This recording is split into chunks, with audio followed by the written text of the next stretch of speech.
The first sound is not of gunfire. It is a rasp, the soft scrape of metal against sand. You can almost feel it through the floorboards, a pulse deep below, steady and patient. Somewhere under the frozen soil of Silesia, men are tunneling through the night. Their breath fogs the air in thin silver clouds. Their spoons and saw blades whisper like insects in the dark. Before you drift off, take a moment to subscribe, but only if stories told in whispers are your kind of thing. And tell us where you're listening from, or which image lingers with you the most. Now, breathe in the stillness. Let the past unfold at its own pace. You're listening to echoes of war. Above them, the camp sleeps, barracks drawn in rows of timber and tar, floodlights cutting pale columns through the snow. Beyond the perimeter fence, pine trees stand like sentries, their branches crusted with frost. The world is at war, yet here everything is contained. 600 men, a few acres of sand, and an idea too large for the wire that holds it. You hear a cough below ground. A lamp flickers, fed by tin cans and stolen grease. The air smells of damp earth and sweat, of soap and tobacco, of time itself growing heavy. One man shifts the timber beam supporting the tunnel wall. Another passes a message through the darkness. Only a few more inches. No one raises a voice. They have learned that silence is a kind of weapon. They call this Tunnel Harry. There were others, Tom and Dick, built, discovered, buried again. Each name a small act of defiance, a human label against the machinery of captivity. Here men from half the world work shoulder to shoulder. English, Canadian, Polish, Norwegian, Czech. All airmen, all captured above the clouds they once commanded. In this place, they no longer fly, they dig. You might imagine that life inside a prison camp is only despair, but listen closer. Even within fences, there is rhythm. The clang of mess tins at dawn, the shuffle of boots on parade, the rustle of newspapers printed in secret. They brew coffee from burnt barley, carve chess pieces from toothbrush handles, build radios out of scraps of wire and hope. The Luftwaffe designed this place to be escape-proof, but they underestimated boredom, that quiet insurgent of the mind.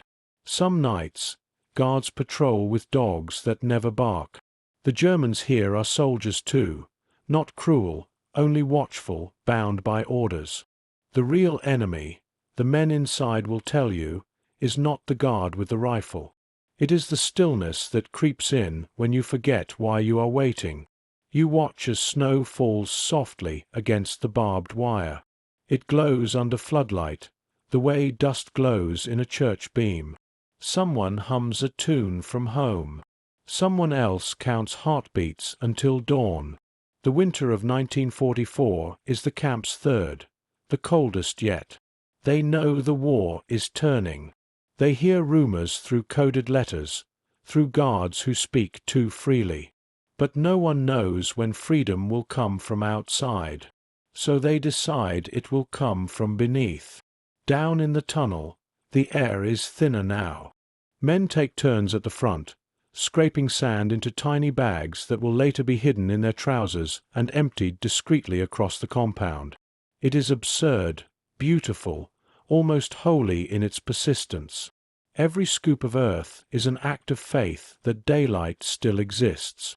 You can almost smell that daylight, the pine resin, the iron of rails, the wind that waits beyond the fence.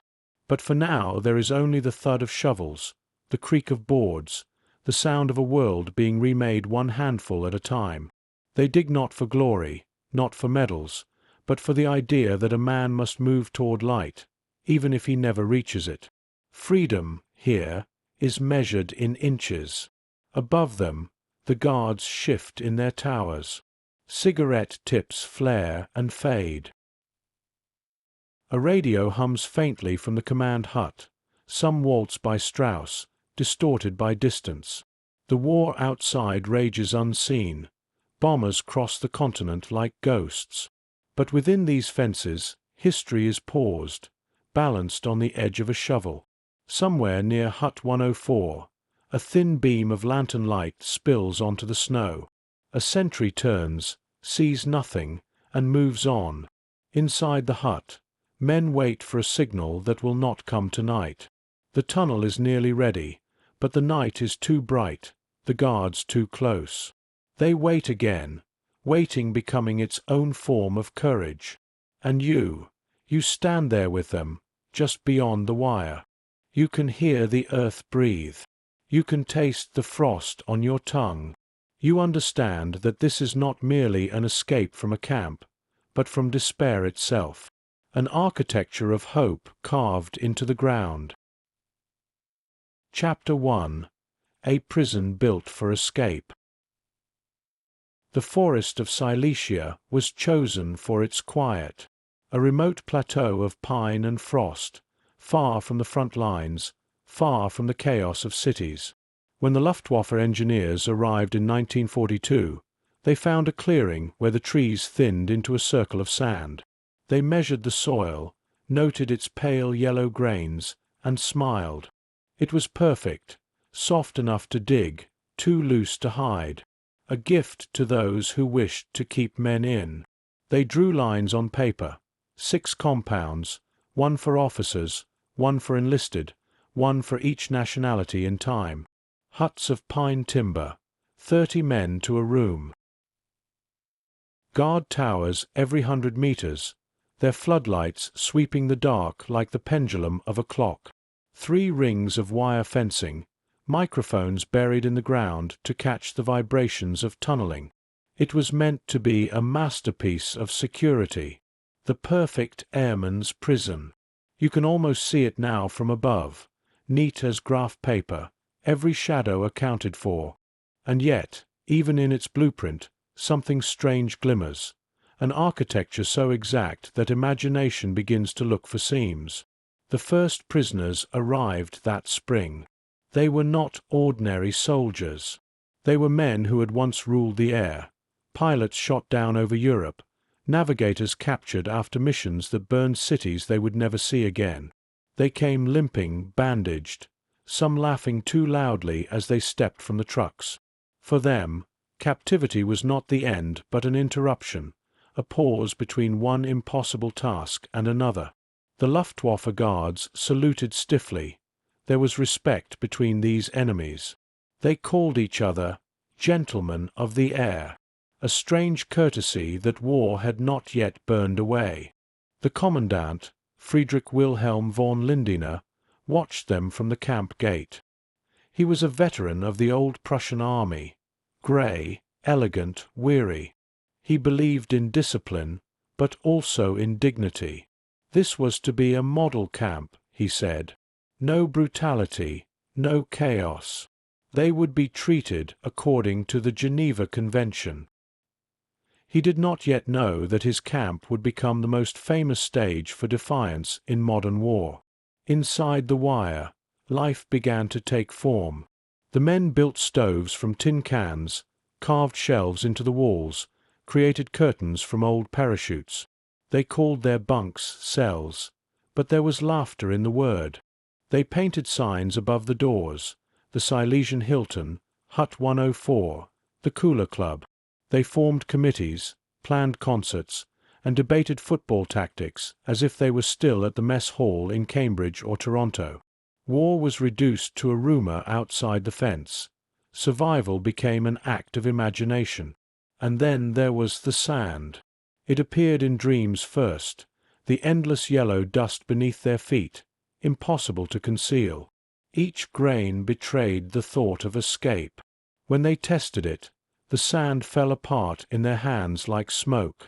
A tunnel here would be suicide, the guards believed. But the prisoners, looking down at their boots, saw a challenge instead of a wall. You can hear it in the quiet evenings, the beginnings of plans whispered over weak tea. They studied the layout, memorized guard rotations, watched the way the wind carried the sound of footsteps. Each discovery became a kind of scripture. Every creak of wood, every hollow in the ground a verse in a secret language of freedom. They kept these things not in notebooks, but in memory, the safest vault of all. There was something about the airmen, a restlessness that could not be locked away. They had lived in motion, in the rhythm of engines and altitude, in skies where every mistake meant death. Now, confined to earth, they turned that precision inward. Escape planning became their new flight path, the ground their sky inverted. By autumn, they had organized themselves into what they called the X-organization, a secret committee dedicated to one purpose, not individual escape, but mass liberation. Its leader, Squadron Leader Roger Bushell, the man who would later be known as Big X, was a barrister before the war, sharp-minded and calm. He believed that a single escape would only irritate the Germans. But 100? That would demand an empire's attention. "You can't sit and rot," he told his comrades one winter night. "We're not here to endure captivity. We're here to fight it with every inch of our minds." The words spread quietly through the huts, passing like contraband warmth. Soon every man had a task: carpenter, forger, tailor, surveyor, scrounger. The camp became a factory of resistance hidden in plain sight. They studied the camp's soil under magnifying glass. The yellow sand was a curse, but below it lay clay dense enough to hold. If they could dig deep enough to reach it, they could tunnel safely. They experimented behind closed doors, pouring water through makeshift filters, testing air currents with candle flames. The huts themselves became laboratories. The guards, watching from the towers, saw only boredom, chess, cigarettes, the slowness of captivity. They did not see the revolution forming beneath. You might wonder what courage looks like in a place without weapons. Here it looked like patience, like a man spending 3 hours flattening tin cans to make shoring plates, or another risking punishment to steal a single bolt from a German workshop. It looked like men pretending not to care, so the guards would stop caring too. In the evenings, the forest outside would hum with wind. Inside, the huts glowed faintly from the heat of stoves, shadows moving like slow tides across the walls. They played cards. They wrote letters home that would never arrive. They spoke in riddles, in jokes, in fragments of poetry. But beneath it all ran a single pulse: dig, build, prepare. The camp's own heartbeat. Von Lindiner noticed things, of course. He ordered surprise inspections, counted tools, questioned the carpenters. Yet even he seemed reluctant to crush their spirit. He had been a prisoner himself once, in the Great War. Perhaps he understood that hope, once buried, grows roots of its own. He wanted control, not cruelty, and that made him blind to what discipline can hide. The first tunnel, Tom, began near the center of the north compound, hidden under a stove. Its entrance disguised beneath loose floorboards. The diggers used bed slats to shore up the walls. Every night, a handful of men disappeared for hours, returning coated in dust, their eyes burning with quiet joy. Each scoop of sand carried out in pockets, each disposal an act of choreography. They called it penguin duty, walking the camp, hands in pockets, letting yellow sand drift down their trouser legs like hourglass grains. To the guards, it looked like boredom. To history, it would become genius. Outside the wire, the seasons turned. Autumn leaves gave way to snow. The war dragged on, shifting east and west like a tide. But inside Stalag Luft 3, a different front was being drawn, invisible, subterranean, powered by will. At night, you might have seen a faint flicker through the cracks of a hut, the ghost of lamplight beneath the floor. You might have heard a soft rhythm, like breathing through walls. If you listened close enough, you would realize the camp was already moving, inch by inch, toward freedom. They had built the perfect prison. and within it, the prisoners had built something even more perfect, a dream that refused to stay buried. Chapter 2: Men of the Air. Morning begins not with trumpet or siren, but with boots on frost. A guard walks the perimeter, steam rising from his breath, rifle balanced across his shoulder. Inside the huts, the men stir beneath blankets patched from old uniforms and parachute silk. You hear a match strike, the pop of a small stove catching flame. Tin cups clink. Someone hums a half-forgotten tune from London. Another answers in French. The camp is waking, not to battle, but to another day of survival. They line up for roll call, scarves wound tight against the Silesian wind. Snow collects in their hair as they stand at attention. The guard counts in German, his voice echoing across the compound like a metronome. Eins, zwei, drei. Each number a reminder. Still here, still human. When the final count ends, the men relax, jokes break out, hands clap shoulders. They walk back toward the huts, smoke rising from their breath like thoughts taking form. These are the men of the air, pilots, navigators, gunners. They once traced the sky with contrails and flame. Now they trace the ground with footsteps between barbed fences. But you can still sense flight in the way they move, a subtle restlessness, an impatience with gravity itself. They live on air even when it's gone. In Hut 104, a Canadian named Wally prepares tea from burned crusts of bread and melted snow. He swears it tastes of maple and home. Beside him, a Norwegian draws the outline of a fjord on the back of a German receipt. A Pole translates a poem by Mickiewicz into English. Around them, voices rise and fall like a tide, accents blending until nationality dissolves into something else, the shared grammar of endurance. They trade stories as currency. Each tale is worth its weight in memory.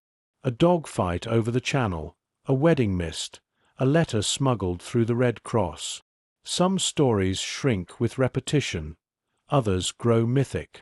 Bushell listens, sometimes smiling, sometimes silent. He knows that storytelling, like tunneling, keeps the walls from closing in. At midday, the camp settles into its rhythm. From a distance, it almost looks peaceful. Thin smoke curling from chimneys, men strolling in pairs, the bark of a guard dog breaking the quiet. But beneath that calm is a current of creation. The huts hum with secret work. In one, a tailor refashions old uniforms into civilian suits.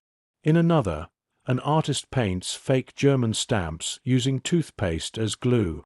There is a forger, a scrounger, a weatherman who studies cloud patterns through a slit in the roof. Each man is a piece of a living machine designed to outwit captivity. You step closer to the workshop hut. Inside, the air smells of ink and sweat, of concentration itself. A Czech forger bends over a table, magnifying glass clamped to his eye. He copies the curl of a signature with a single hair dipped in ink. Behind him, another prisoner checks maps traced from memory, rivers guessed at from old flight charts. They whisper in 3 languages, but their meaning is one: precision. Outside, a Polish officer teaches English to a French pilot. Their classroom is the frozen ground, their chalk a stick, their laughter the only punctuation. Down the path, a group of men rehearse a play written in the margins of a Bible. Someone beats time on a tin drum, and for an hour, the war disappears behind applause. You might think boredom would suffocate them here. Instead, it births invention. They build a camp newspaper, the Sagan Mirror, printed by hand, filled with rumors, jokes, and coded messages. They construct a small theater with curtains sewn from blankets, its stage lit by candles set in milk tins. They argue about music, about cricket, about whether the stars above Silesia look different from those over Kent. They are prisoners, but they are not defeated. Even the guards sense it. Some watch with quiet curiosity, leaning on rifles as actors bow. Others scowl, uneasy at laughter that cannot be ordered. A few, in secret moments, show kindness. A cigarette slipped through wire, a word of warning before an inspection. The line between captor and captive blurs in the cold. War hardens some hearts and leaves others tender. At dusk, the compound softens again. Smoke thickens in the air. You hear the rhythmic thump of men jogging the perimeter, their own version of exercise, a ritual to keep muscles alive. One shouts, "2 more laps to Berlin." The laughter that follows sounds almost free. Then darkness folds over the camp, and the floodlights bloom. Inside the huts, stoves glow red, and the air fills with the scent of wet wool and tobacco. Someone tunes a violin. Someone reads aloud from a battered novel. The night watch passes by, his boots crunching in the snow, unaware that beneath these same floors, a second world is growing, the tunnels you met in the prologue. But tonight, that world rests. Tonight belongs to breath and warmth. You might wonder, listening to the stillness, what kept them alive. It was not food. The soup was thin, the bread stale. It was not hope alone. Hope, by itself, can freeze. These fragments built a mosaic stronger than walls. When despair crept close, someone would recite a line from Shakespeare, or whistle a jazz riff picked up in London. It was enough to remind them that beauty still existed somewhere, waiting. Sometimes, after lights out, they would lie awake listening to the wind. It sighed through the wire like the sea through rigging. You can almost hear it now, that low, endless murmur, neither kind nor cruel, only constant. The same wind that passed over bombed cities and frozen trenches now moved gently through the pine forest, brushing the roofs of men who refused to give up being human. One of them, a young New Zealander, wrote in his diary, "If we cannot fly, we'll imagine it." How could a place designed to be escape-proof become the stage for the greatest escape of all? But then came the stillness, that heavy, familiar stillness that always followed impossible ideas, and in it the thought began to breathe. The architect of this breath was squadron leader Roger Bushell, tall, commanding, the sort of man who spoke as if certainty were oxygen. He had been shot down over France in 1940, captured, escaped twice before, and dragged back both times. He carried the calm fury of a man who understood captivity too well.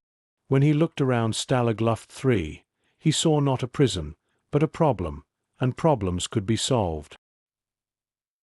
One evening, beneath a dim lamp in Hut 104, Bushell gathered a few trusted officers. The air was thick with smoke and the faint hum of a radio hidden behind a wall. He laid out his vision with the precision of a barrister making his case. "Everyone here wants to go home," he said. "But we can't keep running one by one. The Germans can absorb that. We have to make a statement. A proper blow." He paused, watching their faces, his voice barely above a whisper. "We'll dig 3 tunnels. Not 1, 3. And we'll get 200 men out. At once." A silence followed, not disbelief, but awe. 3 tunnels meant 3 lifetimes of danger. But something in his tone made the impossible feel mathematical. They called them Tom, Dick, and Harry. The names were chosen to sound ordinary, almost comical. If discovered, they could deny everything. To the guards, they were just the slang of Englishmen killing time. To the prisoners, they became myth.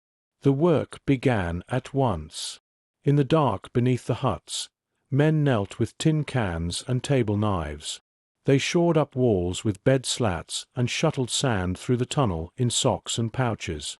It was a symphony of secrecy, hundreds of men, each performing a single note, trusting that together they were composing freedom. The X-organization was born, the underground government of Stalag Luft III. Bushell was its prime minister in all but name. Under him worked committees and specialists, engineers, forgers, tailors, scroungers, intelligence officers, even a psychologist to study guard behavior. Each man had a role. Each role carried risk. The forgers created false identity papers, train passes, ration cards, everything an escapee might need to blend into a Europe ruled by suspicion. The tailors transformed uniforms into civilian suits, sewing buttons from stolen tin. The engineers built pumps to feed air through miles of tunnel pipe. The cooks dried breadcrumbs to make dust for sand camouflage. Every trade of peace found new meaning in war. In the camp's library, a single shelf of worn books, they studied railway timetables, German geography, even the phases of the moon. Escape was not just courage. It was calculation. And through it all, they spoke quietly, always quietly. Noise meant discovery. Discovery meant death. The tunnels took shape like veins beneath the ground, invisible but alive. Tom stretched the farthest, ambitious, deep, almost too proud. Dick became the supply line, storing tools and maps. Harry waited as the backup, patient and sure. Each day, soil came up in pockets and sleeves. Each night, it vanished beneath the frozen earth or inside fake gardens planted just for that purpose. You might think this sounds mechanical, but listen closer. It was art. Each man sculpted his small part with devotion. In the hush of the huts, the sound of scraping became a kind of prayer. There were failures, of course. A support beam collapsed once, nearly burying a man alive. Another day, a guard dog sniffed too close to a patch of disturbed soil. The entire camp froze, breathing as one heartbeat. But the danger only deepened their resolve. The Germans could cage bodies, not rhythm, not thought. Bushell's motto spread like gospel. If we can't fight them in the air, we'll fight them in the earth. He moved among the men like quiet gravity, calm but unyielding. His presence steadied even those who no longer believed they would see home again. He reminded them that to resist was to live, even in failure.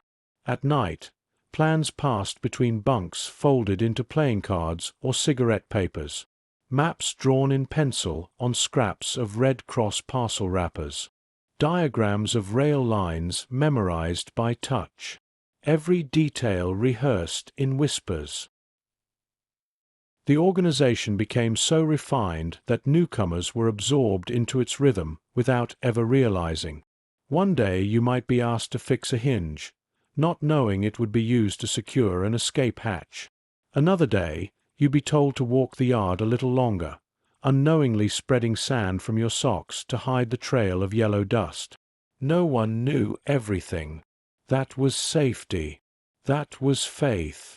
Above ground, the guards grew complacent. Von Lindener's discipline kept order, but even he began to believe the camp's calm was genuine. After all, the men were well behaved, respectful. They read, played chess, built model airplanes. He could not see the pulse of rebellion thrumming beneath the snow. Meanwhile, the seasons turned. Spring melted the frost into mud, and the air filled with pine resin and smoke. By then, the tunnels had stretched like roots far beyond their beginnings, hundreds of feet under fences, under watchtowers, under the very heart of captivity. One evening, as sunlight slipped through the cracks of the hut, Bushell stood by the window, eyes fixed on the horizon. He spoke softly, as if to himself. They built this place to stop us from flying. But they forgot. Flight begins in the mind. You can picture him there, coat collar turned up, shadows cutting across his face, a man quietly negotiating with fate. In that moment, the camp feels different. Not a prison, but a vast machine humming toward destiny. Every lamp, every nail, every whisper is part of the same current. Freedom has ceased to be a dream. It has become a system. And you, listening now, can feel it too, the shift from patience to purpose. The air around you thickens with anticipation. Even the silence has weight. By midsummer of 1943, Tom was nearly complete. The men celebrated quietly, a mug of ersatz coffee passed hand to hand. But the celebration would be short-lived. A guard stumbled upon a shaft hidden beneath a stove. The discovery came like lightning. Tunnels destroyed, tools confiscated, men punished. The dream crushed, for a moment. But not all. They salvaged what they could. Moved operations to Harry, the last and deepest of the three. There was no talk of surrender. Only adjustment, redirection, like a current finding another path through rock. It is here that the idea of freedom became something larger than escape. It became proof that even inside walls, a man could still choose movement, still invent, still outthink despair. When the guards locked the huts that night, the prisoners lay in silence. Some dreamt of home, others dreamt of tunnels. Bushell lay awake, staring at the ceiling, tracing plans in the air with his finger, lines and exits and distance. Each mark a promise. Above him, wind sighed through the pine trees, carrying the faint scent of thawed earth, the same earth waiting for their touch. You might wonder, as you listen, if they truly believed they would succeed. Perhaps not. Perhaps belief was never the point. Perhaps it was the doing, the building, the sharing, the quiet rhythm of creation that kept the spirit intact. Perhaps that was the escape, long before the tunnel ever broke the surface. For now, the camp sleeps again. The floodlights hum. Somewhere beneath them, the digging continues, steady, relentless, eternal. And if you close your eyes, you can almost hear it. A heartbeat in the soil, a whisper in the dark. Freedom measured in inches. Chapter 4. The Underground Cathedral. The sound comes first, soft, rhythmic, patient. A scrape, a thud, a faint exhale, then silence again. Every few seconds, the earth breathes. Down here, there is no wind, no daylight, only the pulse of men working by touch. Their lamps are made from powdered milk tins and candle stubs, their wicks twisted from cotton threads pulled out of socks. Each flame burns with a halo of grease smoke that clings to the timber beams, turning the air thick and golden. It feels holy in its own way, a cathedral made of breath and dust. The tunnel is narrow, barely shoulder wide. You move through it on elbows, the wood pressing into your ribs. Sand sifts into your collar, damp and cold.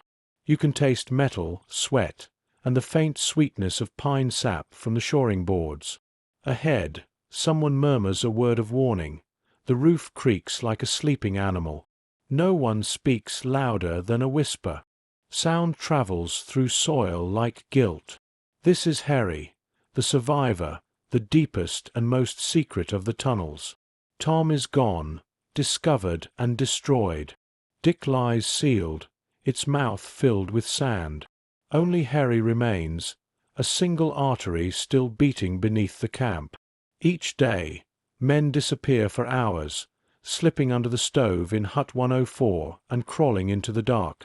They dig in teams of 3, the diggers at the face, the haulers who pull the dirt back, and the disposers who carry it away to vanish above ground. Every movement is measured, every breath is counted. The air grows thinner the farther they go, so they've built a pump, a miracle of scavenged parts, tins, rubber tubing, and a scrap of canvas. With each pull of the handle, Fresh air sighs down a pipe, and dust flutters in response, like incense in prayer. You can hear it now, the steady rhythm of the pump echoing through the passage. Ka-thump, ka-thump, ka-thump. It sounds almost like a heart.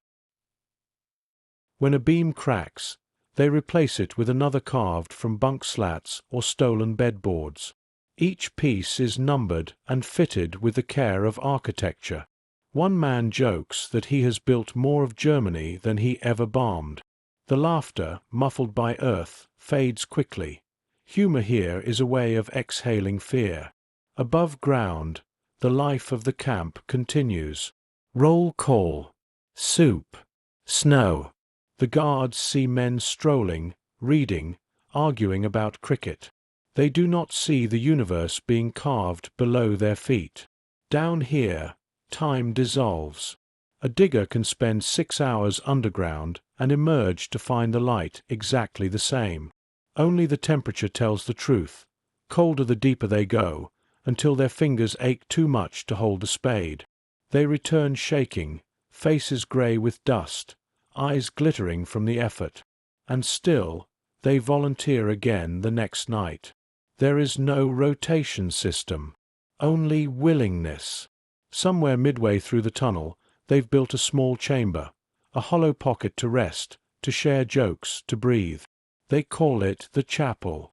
Its walls are smooth, the roof lined with wood from food crates stamped, Kraft Cheese Company, Chicago. Someone carved a cross in the corner beam, not from piety but gratitude that the roof still holds. They sit there in silence, passing a canteen lid of weak tea from hand to hand.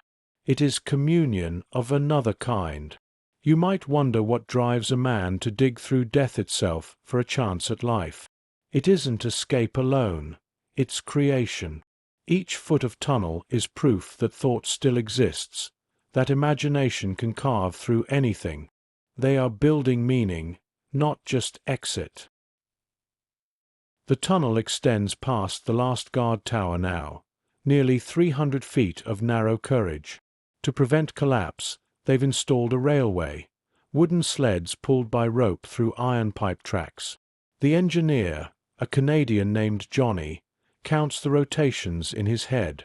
Each squeak of metal is both prayer and progress. At night, the tunnel breathes along with the camp. When the guards extinguish the floodlights, the diggers feel it as pressure, the weight of night above, the stillness below. They can sense footsteps through vibrations in the timber. Sometimes they stop completely, freezing mid-motion until the danger passes. In those moments, the silence becomes unbearable. You can hear the soil settling, the faint ringing in your ears, the sound of your own blood. Then someone taps the wall twice, the signal to continue, and life resumes. Above, in the huts, men sort the sand. The color of the soil below is yellow, brighter than the gray surface dirt. To hide it, they fill bags sewn into the legs of their trousers, walk the compound, and release it grain by grain. From the guard towers, it looks like boredom. By the winter of 1944, Harry nears completion. The exit will open in the forest beyond the wire, hidden among the roots of pine trees. They measure distances with a homemade compass, using stars glimpsed through the hut window. They calculate to the inch. One mistake could put the exit inside the barbed fence, a fatal error. So they test again and again, adjusting by candlelight, trusting geometry more than luck. When Bushell inspects the tunnel, he kneels at the entrance and runs a hand along the timber. He doesn't speak. The men around him wait, breathless. Finally he says, almost to himself, "They built their cathedrals with stone. Ours is made of sand." The words drift down the passage, caught by air and memory. They will echo for years. You picture them now, rows of men bent beneath the earth, lanterns flickering, shadows stretching long. Each one silent, each one carrying the same thought. We are closer. In that darkness, Nationality vanishes. Poles, Canadians, Norwegians, Englishmen, all reduced to breath and rhythm. No borders, no ranks, only the shared sound of effort. Above ground, snow begins to fall again, covering the camp in a soft white hush. The guards complain about the cold. They do not know that the same snow will soon hide footprints leading away into the forest. For now, the tunnel sleeps. A candle burns low, smoke curling against the timber like incense. Someone hums a hymn without words. Another scratches a note into the wall. For the air. No one knows who wrote it. Perhaps it was all of them. You linger in that silence for a moment longer. The air tastes faintly of dust and determination. It is dark, yes, but not empty. It hums with possibility. And when the last lamp flickers out, the darkness itself seems to hold its breath, as if the earth, too, is waiting to be free. Chapter 5. Life Above Ground. The wind is always the first thing you hear. It threads through the barbed wire like music caught in metal. At dawn it hums against the watchtowers. At dusk it sighs through the chimneys.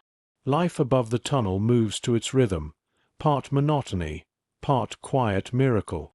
When morning roll call ends, the compound stirs. Boots stamp snow from their soles. Breath curls like smoke. A German guard adjusts his gloves, muttering about the cold.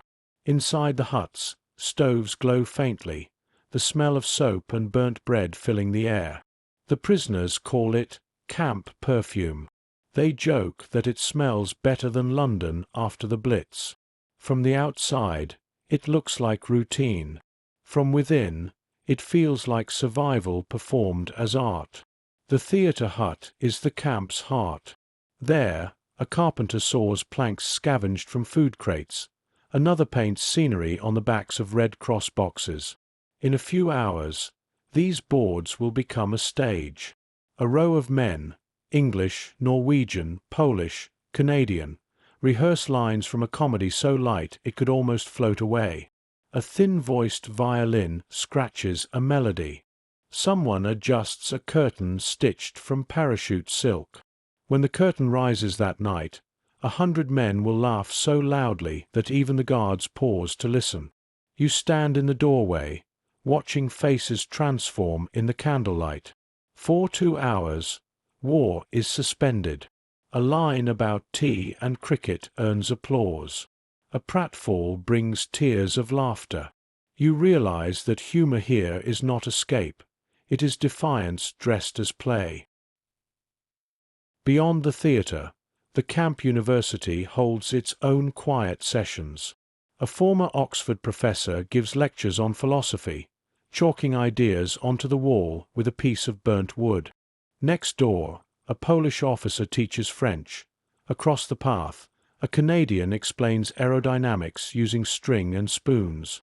The students sit on upturned buckets, notebooks made from cigarette paper wrappers. Each lesson is a reminder that the mind remains unshackled. In the evenings, men gather around stoves for the news. A radio, hidden in a hollowed-out dictionary, whispers BBC bulletins through static. They hear of bombings, of Allied landings in Italy, of Russians pushing west. Hope flickers in the room like the lamp above it, fragile, trembling, alive. Sometimes the guards sense the change.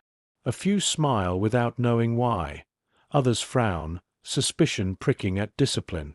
Yet even they are drawn to the warmth that spills from the huts.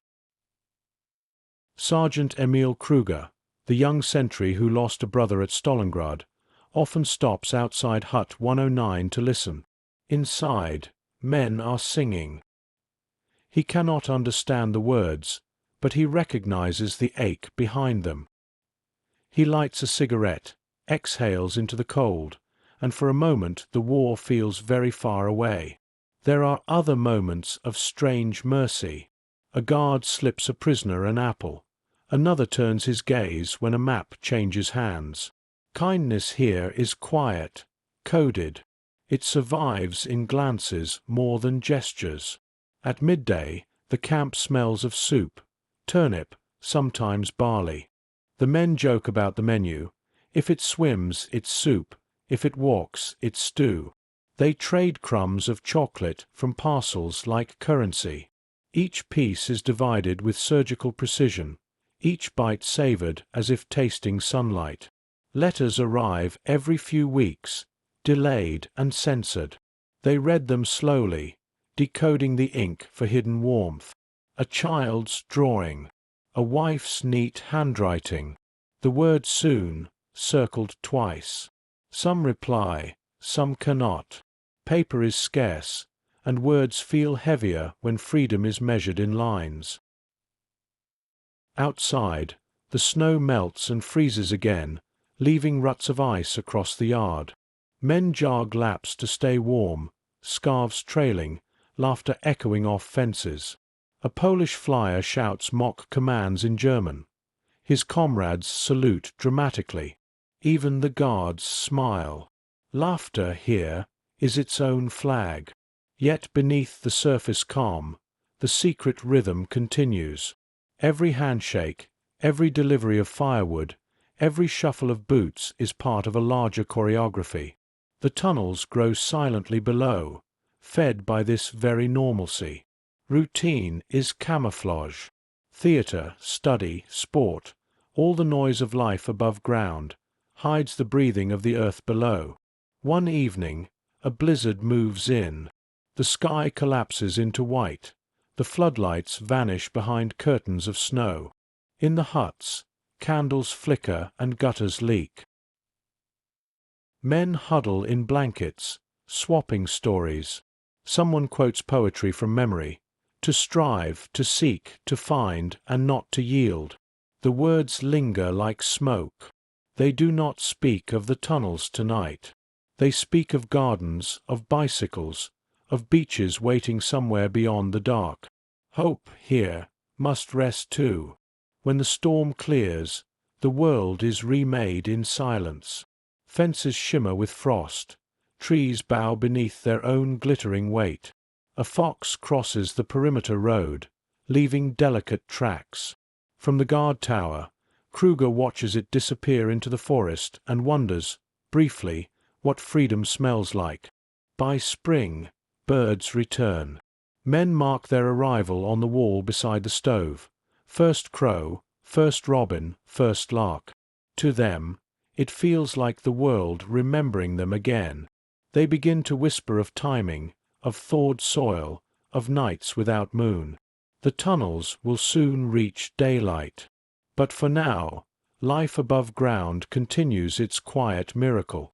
Classes, concerts, jokes, small mercies. Every gesture a thread in a fragile net of normalcy stretched over the abyss. At sunset, the compound glows amber. Men lean against the baroque walls, smoking, talking softly. Beyond the wire, the forest breathes. No one mentions the plan. Yet everyone feels it underfoot, the faint vibration of the earth dreaming. And when the lamps are doused and the guards call lights out, the camp falls into stillness again. Somewhere beneath, sand moves. Above, a man whispers a prayer to no one in particular. You listen to the wind sliding through the wire, and it sounds almost like applause. For the play, for the lesson, for the day itself survived. Chapter 6. The Night of Escape. March 24th, 1944. The air is sharp enough to bite. Snow drifts against the wire, pale as ash. Somewhere in the forest, a dog barks once and falls silent. The moon hides behind cloud. It is the kind of night that holds its breath. Inside Hut 104, the stove burns low, its glow masked with blankets. Men move in whispers, boots wrapped in rags, faces smeared with soot. They speak in code now, sentences pared down to gestures, a nod, a hand on a shoulder, a glance toward the floorboards. For months they have rehearsed this moment, and yet it feels unreal, like a dream being told to the earth. Beneath the hut, the entrance to Harry waits, a narrow mouth of darkness framed by timber and shadow. A faint current of air breathes from it, cold and metallic. One by one, they descend the ladder, boots creaking against the wood. A hand passes a candle down, flame trembling. The tunnel sighs like a living thing, swallowing them whole. Above, in the baroque, others wait their turn. They sit in silence, listening to the faint clatter of the escape train, sleds on rails, ropes tightening, sand whispering. Each sound is a pulse of history moving forward. No one speaks of home. To speak it aloud would make it too far away. At the far end of the tunnel, the air thins. The first digger reaches the hatch and stops. He listens. The world beyond is muffled, heavy with snow. He pushes upward. The trapdoor gives slightly, then stops. He pushes again. It will not move. Frozen. Each pull forward is an eternity. The walls close like lungs. You can hear their heartbeats in the dark, hundreds of them, overlapping. Outside, the forest receives them one by one, shadows slipping from the earth. Their boots press into snow, leaving faint impressions that vanish under wind. Some run immediately, others pause to orient themselves with compasses made from razor blades and magnets. The snow absorbs everything. Footsteps, whispers, fear. Only the trees know what's happening. For the first 2 hours, all goes perfectly. 20 men gone, then 30. The signal rope tugs rhythmically, a pulse from the underworld. But then the rope stops moving. Something is wrong. Down below, a trolley jams halfway. A shovel has come loose, wedged against the wall. The men freeze. A single spark of candlelight dances on the tunnel wall, then fades. They can hear each other's breathing, fast and shallow. Above them, a guard walks past, his boots echoing. They wait. 10 seconds. 20. A minute. Then, the sound recedes. The obstruction is cleared. Movement resumes. But the pace has slowed.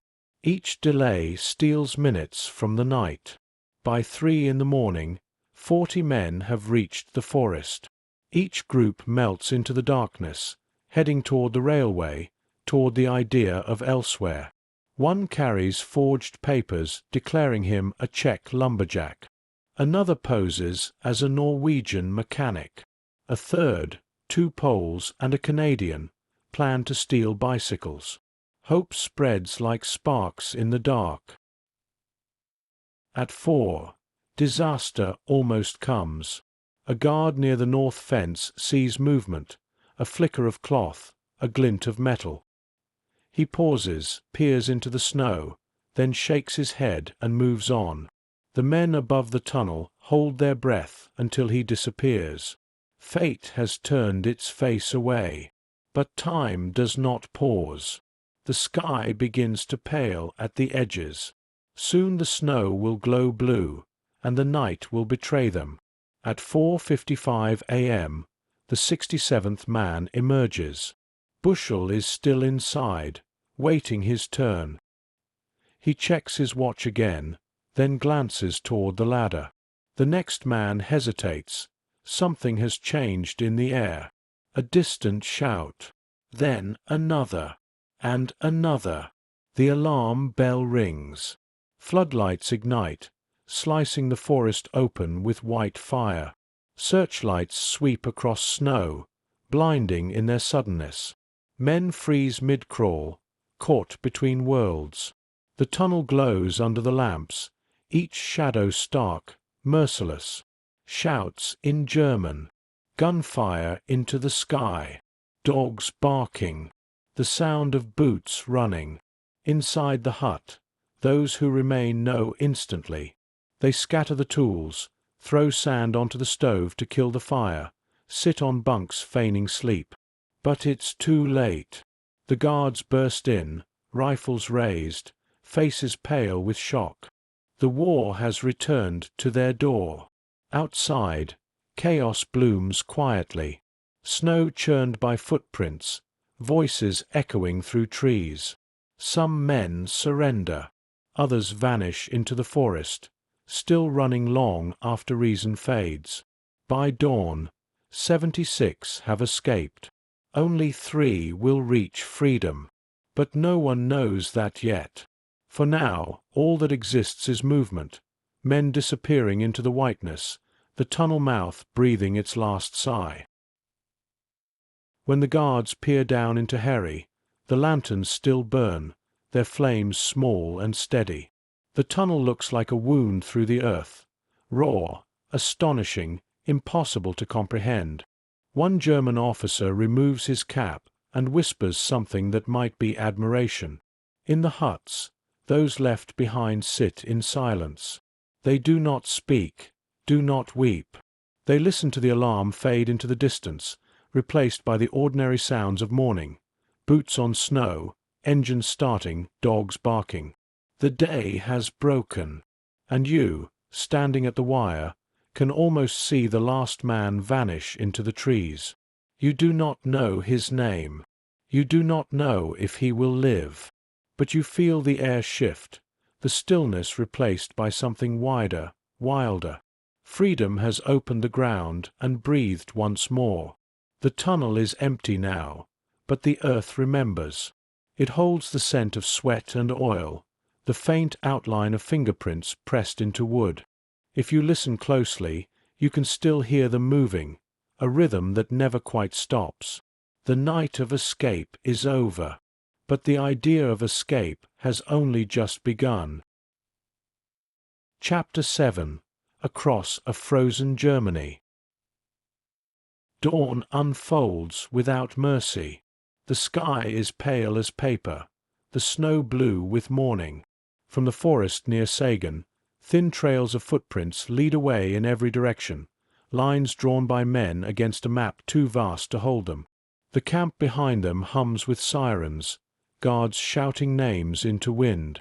But beyond the wire, the world is silent again. They move in pairs, in threes, sometimes alone. Each man carries a small kit, forged papers, crumbs of bread, a compass the size of a coin. Some wear stolen overcoats stitched from blankets. Others carry walking sticks hollowed to hide maps. They have become ghosts of their own invention. You follow them through the trees, faint figures between frost and fog. Branches crack softly underfoot. Somewhere in the distance, a train whistle cuts through the air, long and mournful. It sounds like both warning and promise. The first group heads north, a Polish officer and 2 Norwegians, disguised as lumbermen. They keep to logging roads, carrying axes as props, nodding to workers they pass. At night, they sleep beneath pine boughs, sharing the heat of a single blanket. The stars above them are sharp and endless. They whisper prayers in 3 languages that mean the same thing. Just a little farther. Another group, 2 Canadians and an Englishman, reach the railway yard near Gorlitz. They crouch in the shadows, breath clouding in the light of signal lamps. Their plan is simple: board a freight train, vanish into the rhythm of wheels and distance. They wait until the guards turn away, then climb into a coal car, bodies pressed against the cold metal. When the train starts moving, the vibration feels like heartbeat and thunder. By evening, they are back behind wire. The line between freedom and capture measured in a single glance at the wrong pair of shoes.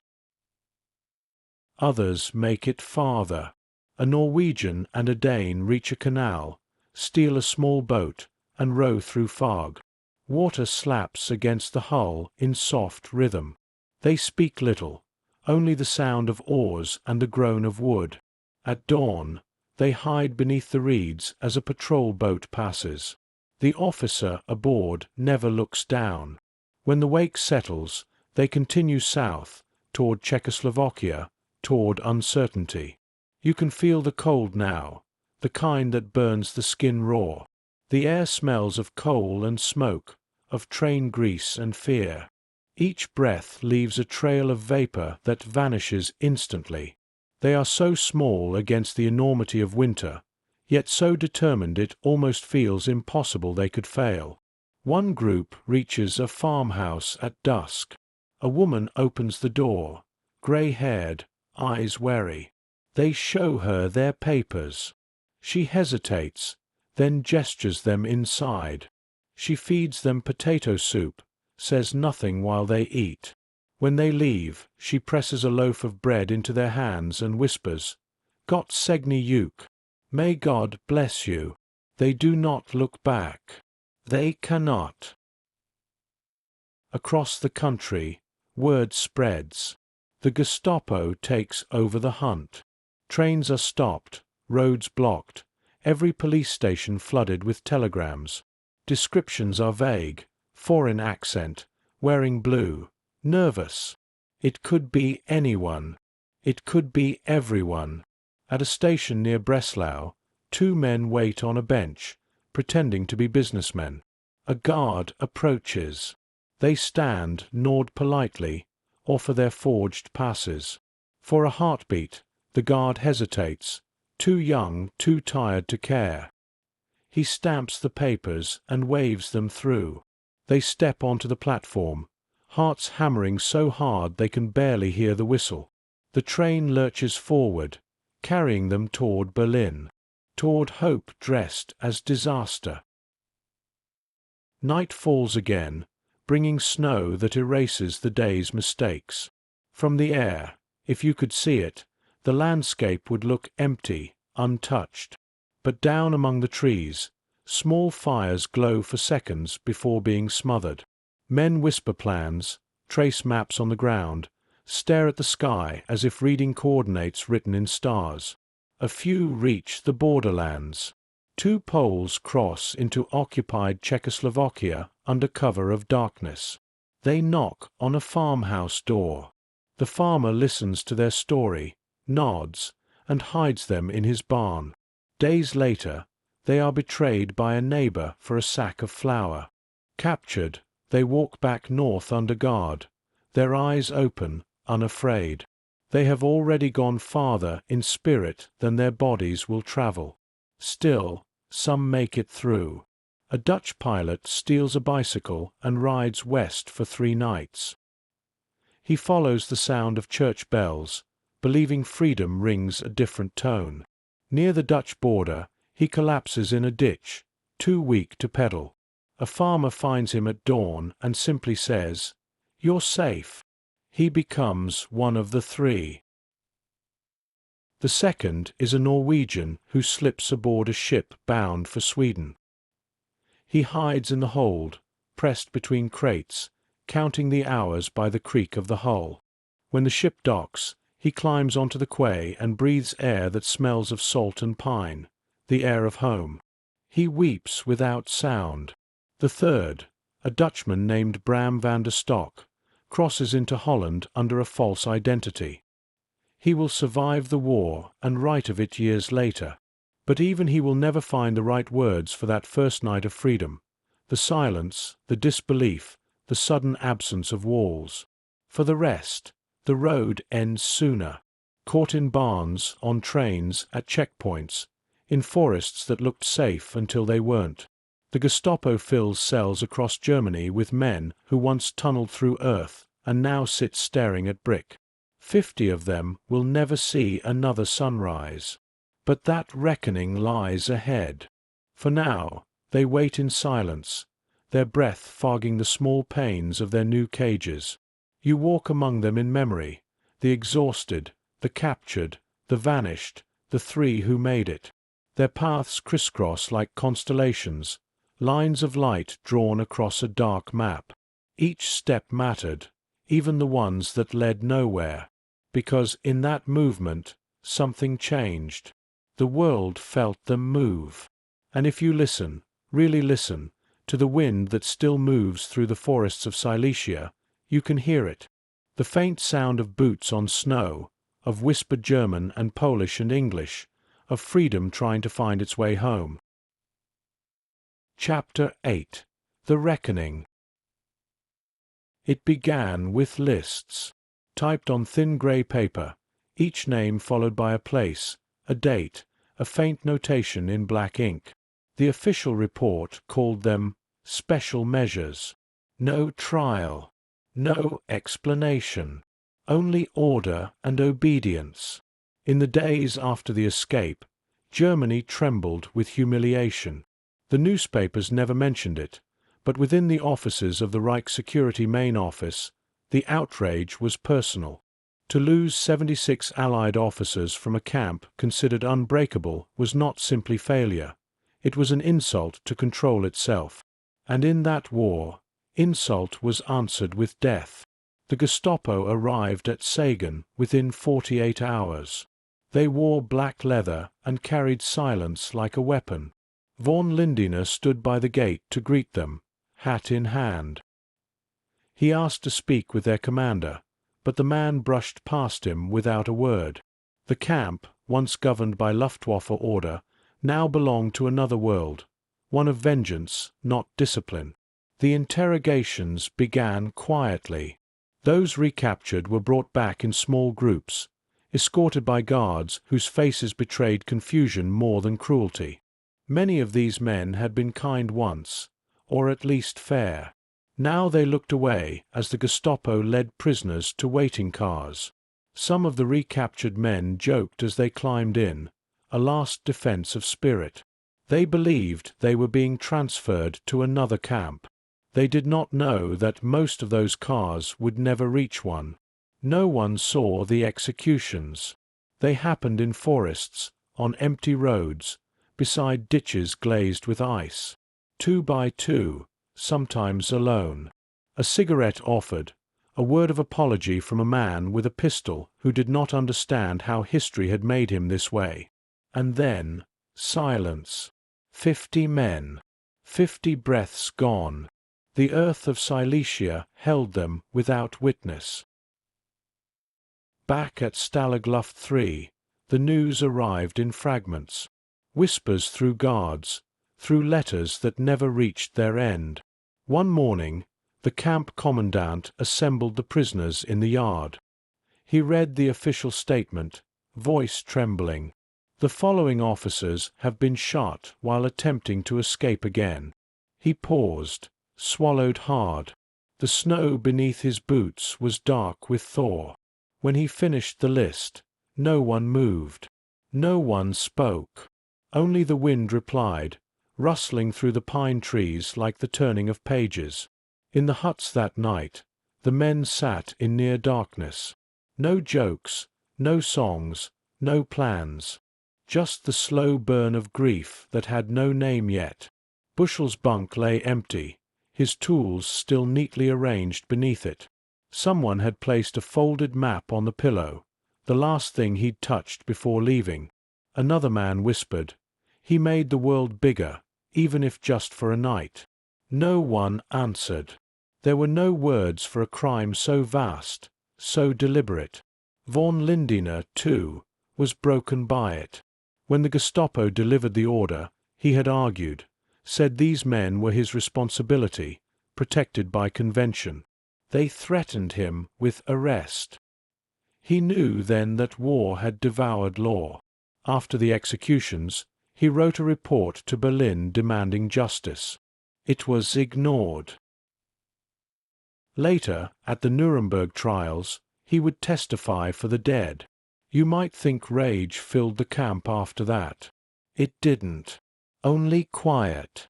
Grief became a new kind of resistance, the refusal to let memory vanish. The survivors began writing down names in tiny notebooks, in margins of letters, on the backs of playing cards. They memorized faces, accents, the sound of laughter. They were already building the first memorial, not in stone, but in remembrance. Spring came late that year. Snow melted into mud, and wildflowers bloomed along the fence line. The camp seemed unchanged, yet everything was different. Every guard tower, every hut, every breath of air carried the weight of absence. When Allied bombers passed overhead, men looked up, not with excitement but with quiet understanding. The world beyond still existed, but it no longer seemed whole. Later, when the war ended, investigators traced the path of the killings. Files were opened, witnesses questioned, fugitives hunted. Some of the murderers were found and tried, others vanished into the ruins of a defeated empire. But justice, when it came, was thin, paper against wind.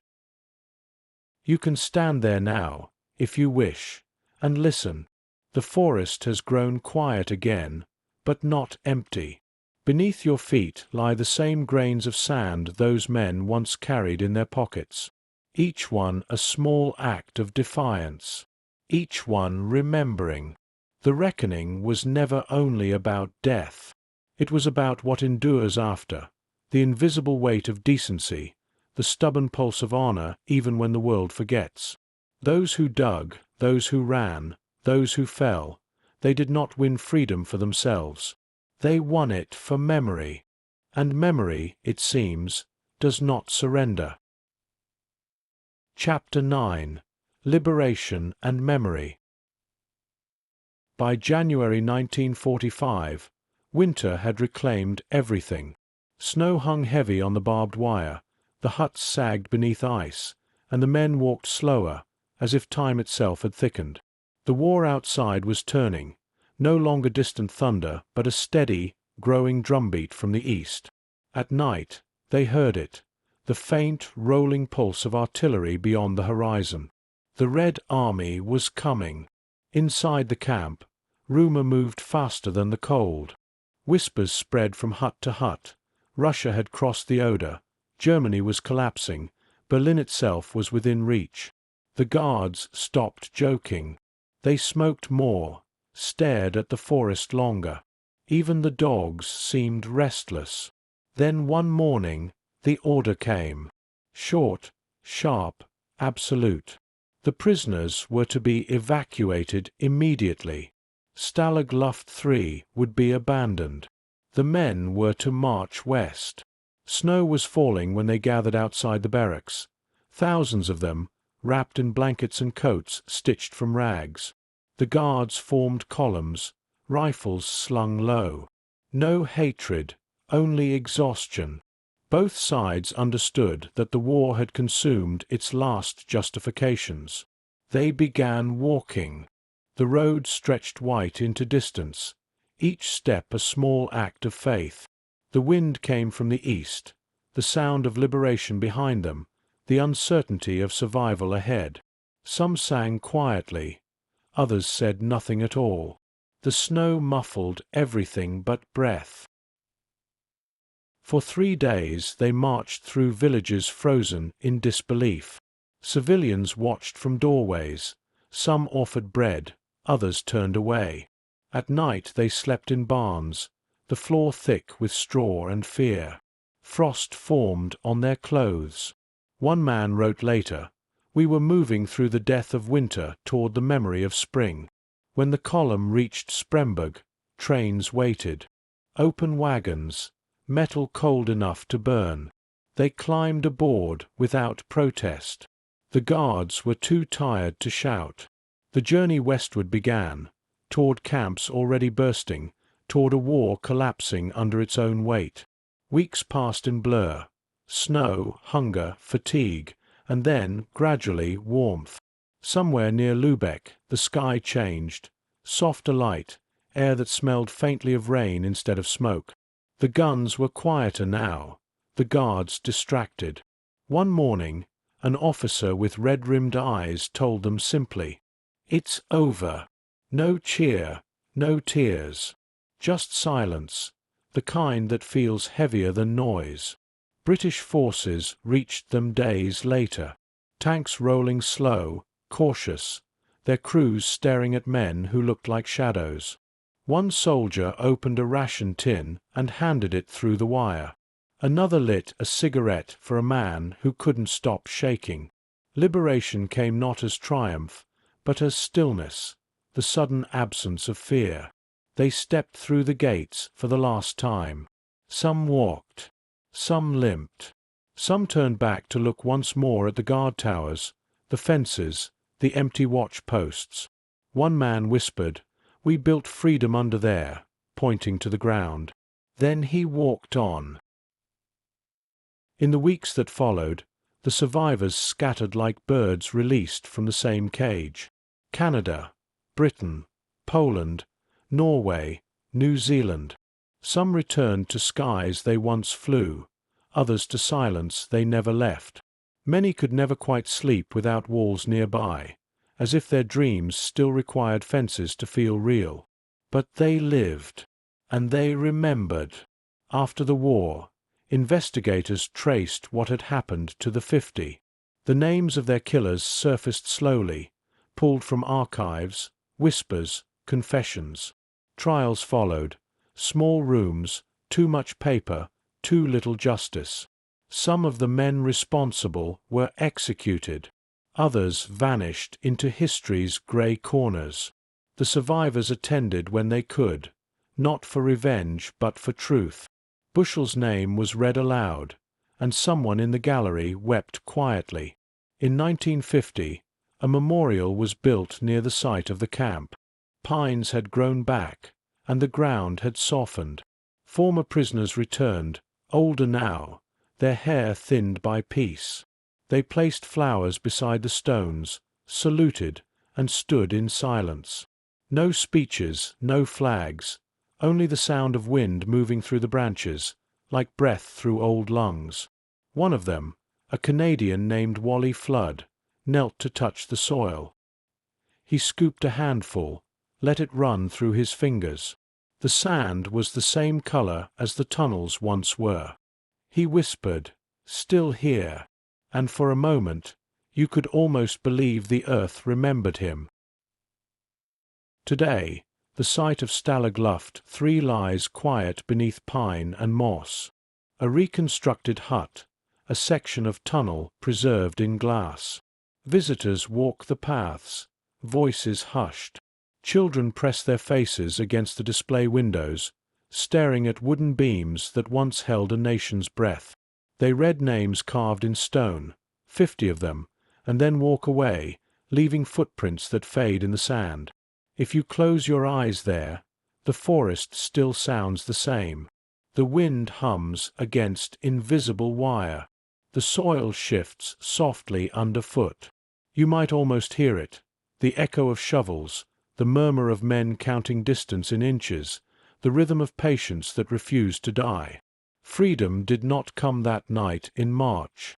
It came later, slowly, like thawing frost. It came in memory, in the refusal to forget, because what they built was more than a tunnel. It was a testament that even buried, the human spirit still reaches for light. And when you walk away from that place, pine needles crunching under your boots, you carry a small piece of their defiance with you. The quiet knowledge that courage is not the roar of victory, but the persistence of breath when the world seems to have none left. The breath beneath the earth. The forest is quiet again. Pines sway in the wind, their needles whispering like pages turned by an unseen hand. Snow falls softly through branches, covering footprints, smoothing the past into stillness. Somewhere beneath this calm, the earth remembers what it once held, tunnels like veins, lamps like tiny suns, and men who believed that even sand could lead to sky. You walk the path where the fence once stood. There is no wire now, no guard towers, only air. The light between the trees has that pale, forgiving quality of early morning. Every gust of wind seems to carry a fragment of sound, the scrape of metal, the hiss of breath, the heartbeat of persistence. If you close your eyes, You can almost hear them still digging. Freedom is not loud. It rarely arrives with trumpets or victory marches. More often it comes this way, as silence that no longer feels heavy, as space reclaimed by wind. The men who escaped Stalag Luft 3 did not win a battle. They reminded the world what dignity looks like in confinement. They proved that imagination can outlive wire. A bird lands on the memorial stone and tilts its head, as if listening. The air smells faintly of pine and dust, the scent of both endings and beginnings. Somewhere far above, contrails cross the sky, white threads stitched across blue. They fade quickly, but not before you notice how their pattern resembles the tunnels below. Brief, fragile, yet real. In the decades since, the story has been told again and again. In books, in film, in the half-remembered words of those who were there. Each retelling is another breath pushed into the lungs of memory. Each listener becomes part of the echo. You think of them now, the 50 who never returned, the 3 who reached home, the hundreds who waited in silence. Their courage was not the leap into danger, but the patience to keep believing in light while surrounded by earth. They did not dig to escape the world. They dug to remind it of its humanity. The snow has stopped. Sunlight breaks through, scattering gold across the forest floor. For a moment, it catches the edge of a rusted shovel still half buried in sand. The light flickers, then fades, as if the world has inhaled and exhaled once more. You turn to leave. Behind you, the forest exhales. The wind moves through branches, carrying their story forward, not as noise, but as breath. And in that quiet, you understand. The tunnel never really ended. It simply opened into time.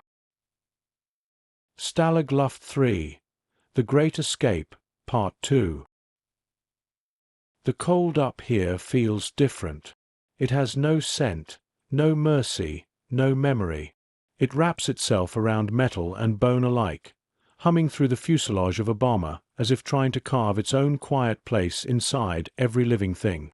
You stand in it now, not as a figure in uniform, not as a hero suspended in history, but simply as a witness drifting through a moment that thousands once shared. The engines pulse beneath you, steady as a heartbeat. 4 bronze propellers cut the night into invisible ribbons. The crew moves with practiced grace, hands on throttles, eyes on gauges, breath forming thin ghosts in the dim red light. A map lies folded on a knee. Pencils tremble with the vibration of flight. No one speaks. Words, up here, rarely survive the roar. Outside, the sky is endless. Stars shimmer like frost on ancient glass. Below, a continent sleeps in blackout. Cities dimmed, roads erased, borders swallowed by darkness. Somewhere under that blanket of shadow sits a forest in Silesia, quiet and indifferent, unaware that it will one day become a world unto itself. Stalag Luft 3. But for now, there is only the air. A soft chime. A shift in pitch. The navigator leans closer to the window, as if listening for a warning carried on the wind. You feel it before you see it, the sudden tremor that runs through metal and spine, a ripple of danger in the void. Then, like sparks rising from a fire, they appear. Searchlights. Thin white lances piercing the sky. The beam sweeps upward, slow and searching, and for a heartbeat the world seems to hold its breath. The crew stiffens, not in fear, but in the quiet acceptance of men who have felt this light before. Somewhere far below, a siren wails into the night. The sky blinks, flashes, blooms. Flak. You sense it as pressure first, a hollow thump in the chest, then as fire unfurling in the dark. Black bursts erupt around the aircraft, each one a flower of smoke lit by the moon. Metal shrapnel clatters against the wings. The bomber tilts, rights itself, keeps moving. Still no one speaks. And yet, in this violence, there is a strange kind of beauty. You can almost feel the warmth of the explosions, the cold rush of the air, the way fear becomes a small, steady ember inside the ribs rather than a blaze. Down another 1,000 feet, men in uniform crank levers, adjust dials, call out headings that vanish into the roar. They are young. They are tired. They are already thinking of the ground.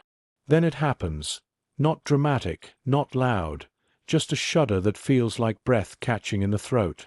A crack. A sputter. A cough from one of the engines. The plane banks sharply, and through the small square window you see the land rise like a dark tide. Forest. Fields. Frozen lakes scattered like mirrors. The sky grows thinner. Gravity grows patient. When the order comes, it is calm, measured, almost gentle. The hatch opens with a scream of wind. Cold slashes through the fuselage, tearing at scarves and sleeves. Parachutes snap taut like wings eager to catch air. One by one, the men step into nothing. And for a moment, just a moment, the world becomes quiet. Descent is silent. The war falls away. The earth tilts upward with slow inevitability. You drift. The parachute blossoms above like a pale flower. Snowflakes brush your cheeks as if welcoming you back from the sky. The forest draws near, branches reaching, shadows folding into each other. Somewhere in that dark sea, boots will land, compasses will break, men will scatter, and the long path toward captivity will begin. You can almost hear it already. The crunch of snow, the bark of distant orders, the hollow clang of a gate closing on winter air. And far ahead, further than any parachute can see, lies a camp built with precision and confidence, a place designed to hold the most determined escape artists of a generation, a place surrounded by wire and trees, by silence and cold, by men who refuse to surrender their imagination. Stalag Luft 3 waits in the darkness, unaware of the thousands who will pass through its gates, unaware of the tunnels that will one day breathe beneath its soil. You descend into its story now, slowly, quietly, as if settling into the memory of someone else's dream. Before we drift deeper, take a moment to subscribe, but only if stories told in whispers are your kind of thing, and tell us where you're listening from, or which image lingers with you the most. Now breathe with the night.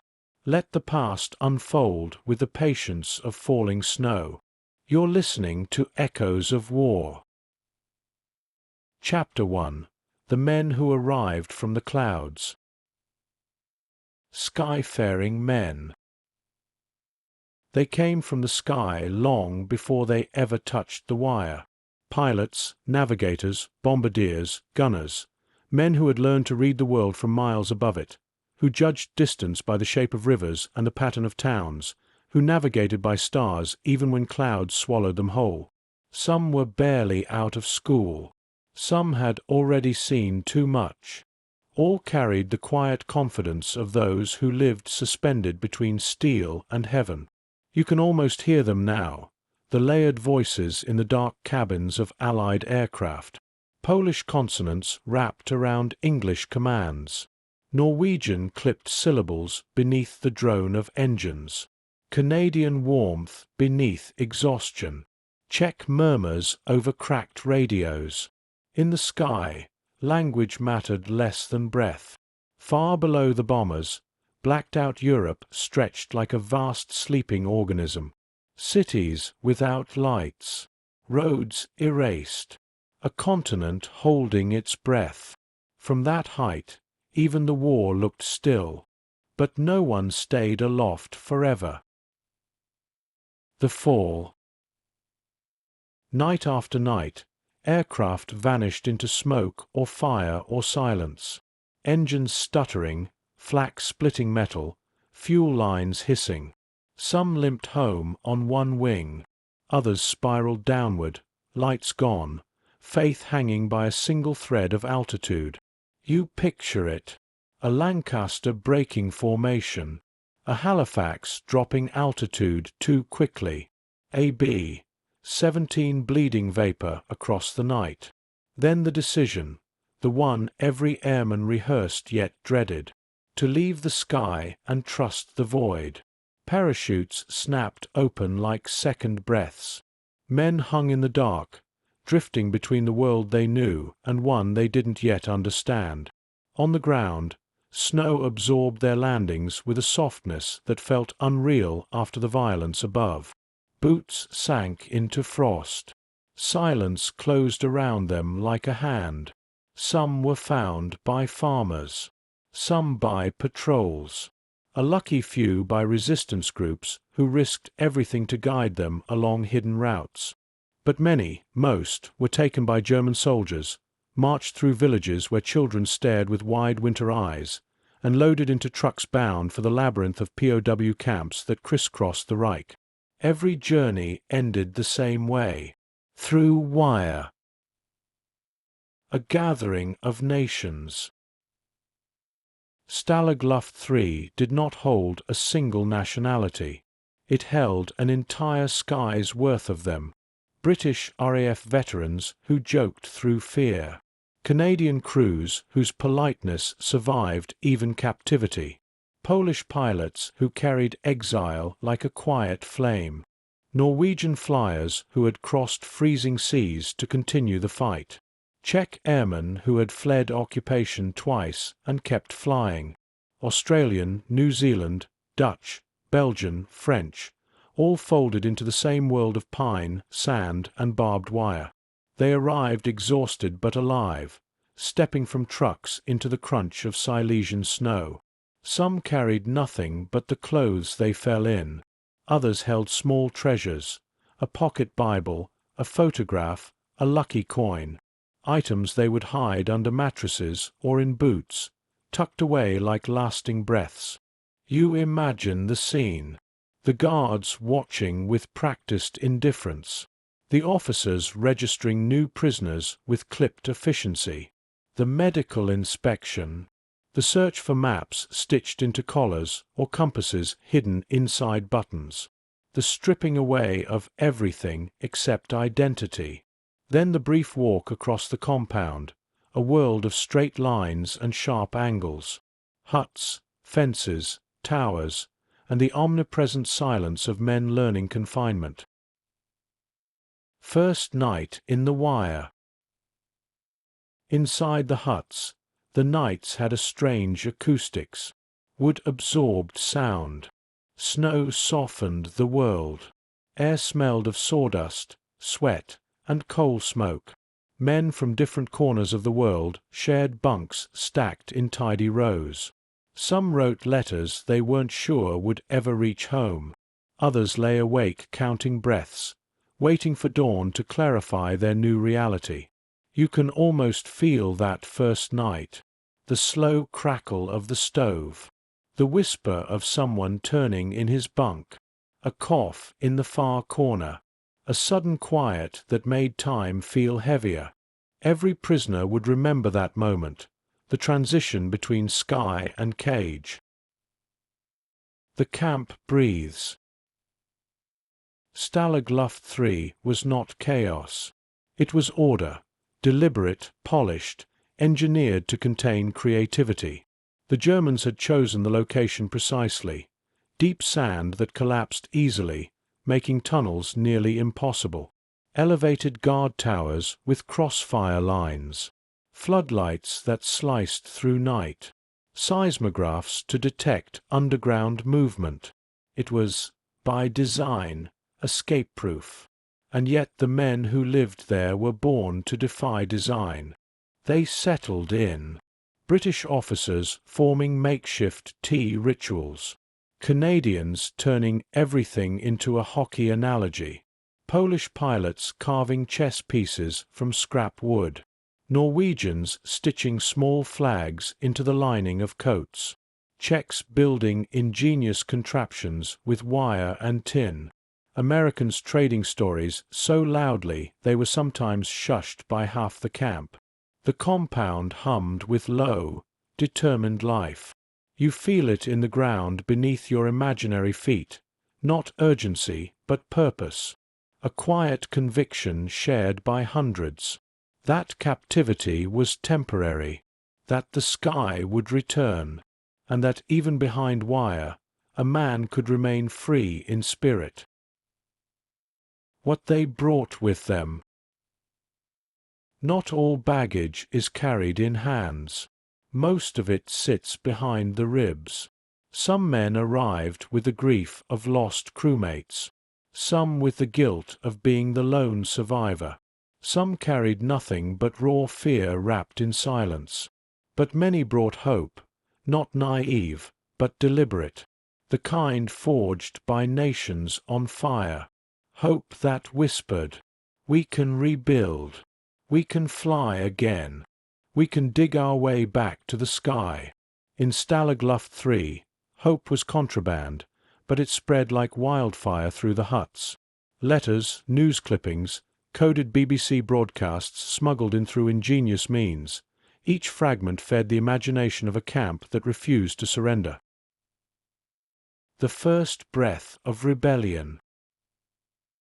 It always begins quietly, a whispered idea, a glance between men at roll call, the weight of possibility settling gently across a table, the realization that the camp the Germans believed escape-proof was actually a vast canvas waiting to be redrawn. The men who arrived from the clouds did not yet know it, but soon they would transform this place, from prison to workshop, from cage to machine, from silence to symphony, a symphony played in tunnels, a symphony built from spoons and bed slats, stolen candles and sawdust, forged documents and hope stitched into pockets, a symphony that would one day be heard across the world. But for now, in these early days, the forest still stands silent around the wire, and the men still breathe winter air that feels heavier than the sky they fell from. You linger in that quiet with them, just long enough to feel how a life can change between one breath and the next. Chapter 2. The Other Camps. A map made of silence. There was a time when the German Reich looked, on paper, like a fortress, lines of defense, cities arranged like gears, railways pulsing with movement. But between the front lines and the factories, between the borders and the forests, another map existed, one rarely spoken of, yet vast enough to absorb hundreds of thousands of lives. A map of captivity. You picture it now, a faint sketch under starlight, drawn not by rulers but by memory, dots where camps once stood, thin strokes for marches between them, shadows marking places where names vanished into winter. Stalag Luft 3 was only one voice in a greater choir of wire. And tonight, drifting through this story, you trace that hidden geography, slowly, gently, as if walking through a museum after closing hours, aware that everything around you carries a pulse that once belonged to someone. Colditz, the castle of impossible dreams. On a cliff above a quiet river in Saxony stood a fortress older than most nations. Colditz Castle. Stone walls, high towers, bridges that echoed with centuries, and within those walls, imagination. The Germans, convinced it was escape-proof, sent the most troublesome Allied prisoners there. Persistent diggers, skilled disguise artists, bold climbers, those who saw the word impossible as an invitation. You drift through its halls in your mind, long corridors smelling of stone dust and damp, arched windows letting in pale winter light, rooms filled with men studying German textbooks, sketching blueprints, rehearsing disguises. They carved keys from spoons. They made German uniforms from blankets. They built a glider in the attic. Yes, a glider, wood and bedsheets stitched into wings aimed at freedom. The war ended before it flew, but the dream lived long enough to outlast barbed wire. You feel the spirit there, creative defiance, quiet and unbroken, the same spirit that breathed beneath Stalag Luft 3, but shaped by stone instead of sand. Orflog 4C. Officers and Obsessions. Just beyond the forest near Leipzig sat another camp, Orflog 4C. Officers only. Ranks neatly distributed like pieces on a chessboard. Here, men did not dig as much as they planned. They sketched escape routes on scrap paper. They mapped guard rotations. They turned imagination into architecture. Each officer carried an internal clock tuned to opportunity. Not frantic, not reckless, just steady, measured, like men rehearsing a play where the final act always ended outside the wire. Polish officers brought stories of resistance. British officers brought stubborn optimism. French officers brought quiet dignity. Czechs brought ingenuity. It was a world built on intellect rather than movement, where the war continued in whispers and pencil strokes. You can almost hear it. The scratch of graphite on paper, the soft turning of pages, the murmured repetition of language drills, all part of the long preparation for whatever chance might arrive. Marlag and Milog, the sea in chains. Further north, near the wind-brushed coast, lay Marlag and Milog Nord, the naval POW camps. The air smelled of salt, even when winter froze the sea. Men who had once lived by waves now lived behind fences, dreaming of water. British merchant sailors, Royal Navy officers, captured submariners, Norwegian fishermen forced into war they never wanted. Their stories felt different, not skyborne like the airmen, not bound by rank like the officers, but carried by tide. They sang sea shanties quietly in barracks, their voices low to avoid rousing guards. They carved ships out of driftwood. They drew maps of coastlines from memory, tracing the ocean routes they once sailed.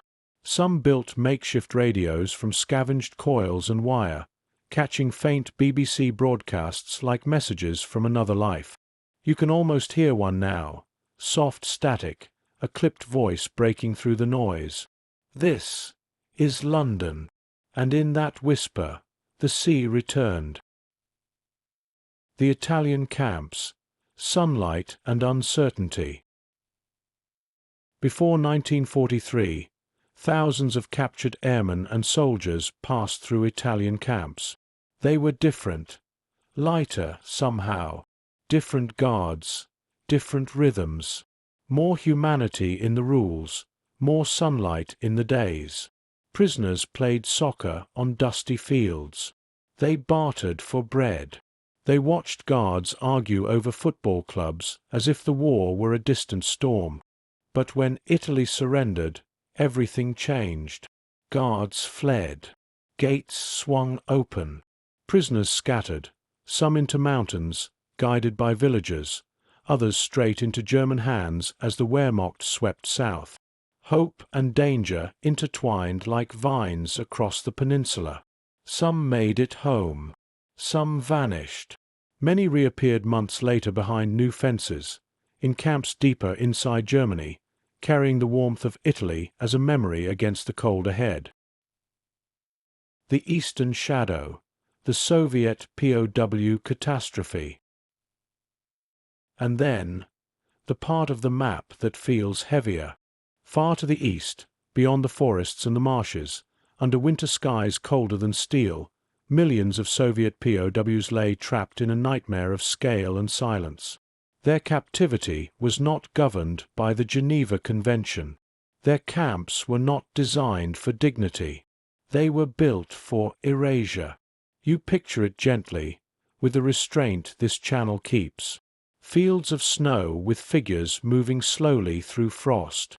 Barracks with wind passing through broken boards. Thin blankets stretched over thinner bodies. Hope carried like a single match in a storm. Very few escaped. Even fewer survived. And yet, even here, there were moments of mercy. A shared crust of bread.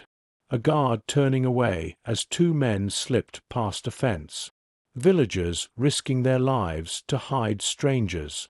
The eastern camps are whispered rather than described, out of respect for grief too vast for detail. But they are part of the same map, the same world of wire. The network beneath everything. Across all these camps, something existed beneath the surface. A quiet, pulsing network of imagination. Prisoners wrote coded letters home. They exchanged information. They shared escape techniques. Messages traveled between compounds hidden inside dictionaries, uniforms, personal parcels. A man who had escaped from Italy might appear months later in Poland. A glider blueprint might begin in Colditz and end up sketched on a scrap of cardboard in Stalag Luft 3.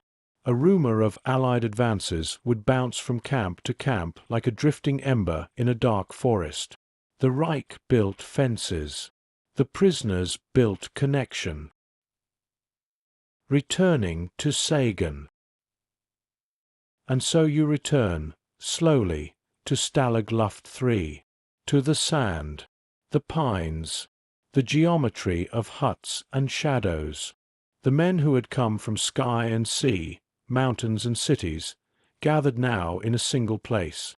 They did not know it yet, but their camp would become legend. Their tunnels would one day be studied by engineers, their forged documents admired by historians, their silence remembered as its own form of defiance. But at this early point in Part Two's journey, they were simply one part of the larger map, a single in a constellation of captivity, a place waiting for the moment when imagination would begin to hum beneath the floorboards. And you, listening in the dim light, feeling the story breathe, stand now at the edge of that realization. The camps across Europe form the backdrop. Stalag Luft 3 will be the focus. And the next chapter begins where preparation meets patience. Chapter 3. The Great Escape Beyond Harry. Before the tunnels had names. Long before anyone whispered the names Tom, Dick, or Harry, the camp already pulsed with small rebellions. Not dramatic ones. Not the kind of tales sung over pints decades later, but quiet, precise, almost invisible acts of endurance. You can feel the rhythm of those early days. A British officer pacing behind the wash-house, counting steps, testing guard rotations. A Polish airman tracing maps into frozen window panes with a fingertip. A Norwegian navigator studying German train schedules like a sacred text. A Canadian lieutenant whittling a tool from a stolen spoon, shaping metal with patience and stubborn hope. Nothing coordinated yet. Just the spark of possibility flickering beneath the daily routines of captivity. Stalag Luft 3 was meant to suffocate initiative. Instead, it became fertile ground for it. The Germans didn't realize it yet, but the camp was already learning to dream underground. Straight walkers and shadows. Before tunnels dominated the imagination, many men tried something older, simpler, and more daring. The straight walk. A calm, confident stroll toward the gate or the wire as if they belonged on the other side. You picture one now. A Dutch pilot, shoulders square, coat pressed neatly, forged papers tucked deep in pocket. He walks with purpose past two guards who barely glance up. Confidence is camouflage. He knows the trick. Hesitation attracts bullets. Certainty attracts assumptions. He makes it nearly to the outer road before a guard calls out, not in suspicion, but in confusion. Halt! And the moment breaks. Others tried under cover of dusk, slipping through shadows behind workshops or leaping into trucks as they reversed toward the gate. Some disguised themselves as workers. Others hid under firewood. One man even painted himself in the color of the hut's walls and froze in place while guards passed. Straight walkers rarely succeeded, but their attempts did something far more important. They studied the camp's weaknesses. You picture him hunched over his work. Forged stamps carved from boot heels. German documents recreated from memory. Ink mixed from boot blacking, crushed berries, and the soot scraped from a stove. IDs baked in tea to mimic age. Stolen past templates copied line by line. Handwriting styles practiced until they became muscle memory. His workshop was a symphony of quiet, scratch of pencil, whisper of scissors, breath held steady as lines curved across counterfeit travel papers. Beside him, tailors repurposed blankets into coats, reshaped trousers into German civilian cuts, reimagined scraps of cloth into Luftwaffe-style uniforms good enough to survive a quick glance. You can almost smell the glue and ink. These men, the forgers, tailors, typists, crafters, were the heartbeat beneath every escape attempt. Without them, tunnels were only holes. With them, tunnels became doorways. The Polish engineers and the impossible machines. Polish airmen brought something else. Mechanical genius born of desperation. They built tools the way others built stories. Compasses from phonograph needles. Air pumps from tin cans and mattress stuffing.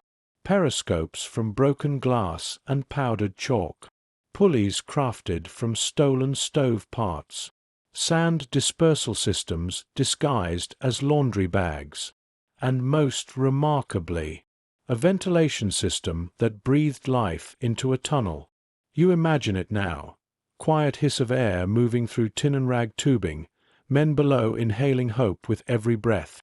None of these inventions were officially part of Harry.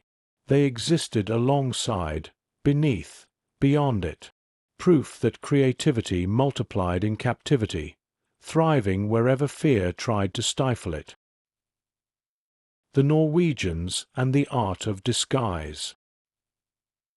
Norwegian prisoners, accustomed to mountains, forests, and long winters, adapted quickly to Silesia's cold. Their escapes were thoughtful, almost poetic. One group forged passes claiming they were lumbermen. To complete the illusion, they spent months studying German forestry signs and memorizing tree species they had never seen before. Another Norwegian learned to mimic railway workers' gestures and posture so perfectly that he walked through a station without a single guard addressing him. There were no tunnels in these plans, only observation, mimicry, and the quiet courage to improvise under stress. The Canadian decoys. The Canadians had a unique strategy. They embraced distraction. They staged arguments loud enough for guards to intervene, played sports near fences to test reactions, organized amateur theater to mask movements behind curtains, even staged fake escape attempts to draw attention toward a decoy while real preparations continued elsewhere. You can almost see it from above, the choreography of misdirection, the subtle nudges of psychology, the way a careless guard's glance could be redirected like a compass needle. Their humor helped. Their chaos was deliberate, and their distractions bought precious hours for the rest of the camp. The Czech planners and the mathematics of freedom. Czech pilots, many trained in engineering, brought a meticulous, almost mathematical approach to escape. They mapped soil density. They calculated guard rotations to the minute. They created weighted charts predicting which paths offered the highest chance of slipping away undetected. One Czech officer developed a method for analyzing the sound of footsteps on wooden floors above tunnels, distinguishing guard boots from prisoner boots by cadence alone. Another sketched multiple camp layouts from memory, adjusting his drawings each time guards changed their routes. Their contributions lived in the quiet corners of escape planning, not always visible, but always essential. Escapes that are almost never mentioned. These rarely make films. They barely make books. But they mattered. A man hiding for 3 days beneath a hut floorboard. Another slipping through the fence during a snowstorm and vanishing into the forest. One escapee pretending to be ill so he could be transferred to a hospital near a railway line, only to slip away through a laundry truck. Most were recaptured.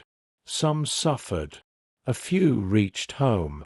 But every attempt carried a gift. Knowledge. Where dogs tracked scent fastest. Which guards had weak eyesight. Where the frost made soil too rigid to dig. Which villages had patrols. Which roads had checkpoints. All of this, all these lessons, eventually converged into a singular idea. Tunnel escape was possible. Not because the ground allowed it. Not because guards were careless. But because the camp itself had become a university of resistance, with every man a student and every failure a lecture. The quiet before the storm. By the time Roger Bushell conceived the full operation, the Great Escape as history would later call it, the camp had already been in motion for months, even years. Ideas flowed like underground water. Plans overlapped, merged, fractured, evolved. Walking across the compound then, you could almost feel it. A tension beneath the cold air. A spark behind every whispered conversation. The faint hum of purpose beneath the mundane. Men glancing not toward the sky they once ruled, but toward the soil beneath their boots. It had begun long before Harry. The Great Escape was not a single event. It was a culmination, the flowering of countless small rebellions planted by men from a dozen nations, each carrying a different kind of courage. And now, as you drift through the story, you feel the weight of that invisible foundation, the ingenuity, the failures, the learning, the silent persistence. A tunnel is only the final expression of a much larger truth, that human beings, even in captivity, find ways to move. And in the next chapter, that movement begins to take shape beneath the earth. Chapter 4. The Long March, the Winter Exodus. When the orders came, it began with footsteps, not loud ones, just the steady crunch of boots across frozen soil, the rhythm of urgency wrapped in wool and frost. Guards moving through the huts. Doors opening. Names called in clipped German syllables that clouded the cold air. From the ground, the perspective is different. Vision narrows. The storm becomes a wall. Breath becomes smoke. The world reduces itself to the pair of boots ahead of you and the ache rising through your legs. A British navigator tried to count his steps to stay sane. A Polish pilot whispered prayers through chattering teeth. A Canadian airman thought of his home in Ontario and the snowstorms he once loved. All of them walked as if suspended in a dream where the ground kept moving backward. The cold took its own prisoners. Men huddled together for warmth during brief stops, their blankets frozen stiff, their socks soaked through. Some fell. Others lifted them. No one wanted to leave anyone behind, but the storm was impartial. You feel the exhaustion in each falling snowflake, heavy, persistent, unrelenting. Villages in the dark. Hours blurred into each other. When the column reached its first village, Lights glowed behind frosted windows like distant stars. Some residents peeked out. Others shut their curtains. A few placed pots of thin soup by the road when guards weren't looking, tiny gestures of mercy swallowed by the night. In one village, a German farmer stepped outside holding a lantern. He watched the column pass with an expression that held neither hatred nor pity, only a deep weariness shared by every soul still awake in 1945. You can almost hear the quiet creak of that lantern swinging in the wind. Prisoners glanced at the warm squares of light in windows, imagining for a moment the simple miracle of a chair, a stove, a place to sit and thaw. But the line never stopped for long. The barns that saved lives. At dawn, though dawn felt like nothing more than a softer shade of grey, they reached their first resting place, a sprawling farm with 3 barns. The guards opened the doors, and the men collapsed inside like waves rolling onto shore. Straw crunched beneath bodies. Breath turned the cold air into a fog of exhaustion. Some fell asleep instantly. Others rubbed their feet, trying to coax life back into numb toes. A few prayed. A few cried silently into sleeves stiff with frost. Inside those barns, the storm raged unheard outside. Roof beams creaked. Mice scurried through hay. And the men, bundled together like driftwood, finally allowed themselves to exhale. For a brief, fragile moment, the war felt distant. You can almost feel the warmth of shared breath, the soft rustle of blankets, the way sleep fell upon them like a mercy. The road of shadows. The march resumed after sunset. Feet bruised, shoulders burning, stomachs hollow. Some guards grew harsh, others softened, war fatigue visible in their movements. A few exchanged sympathetic glances with prisoners, as if acknowledging that everyone on this road had run out of choices. The snow light created illusions, trees bending into shapes, roads seeming to tilt, shadows stretching unnaturally long. A Czech pilot later wrote that he remembered nothing of those 2 days except the sound of boots. His own, the man behind him, the guard beside him, all merging into a single relentless heartbeat. You hear that heartbeat now, low and steady.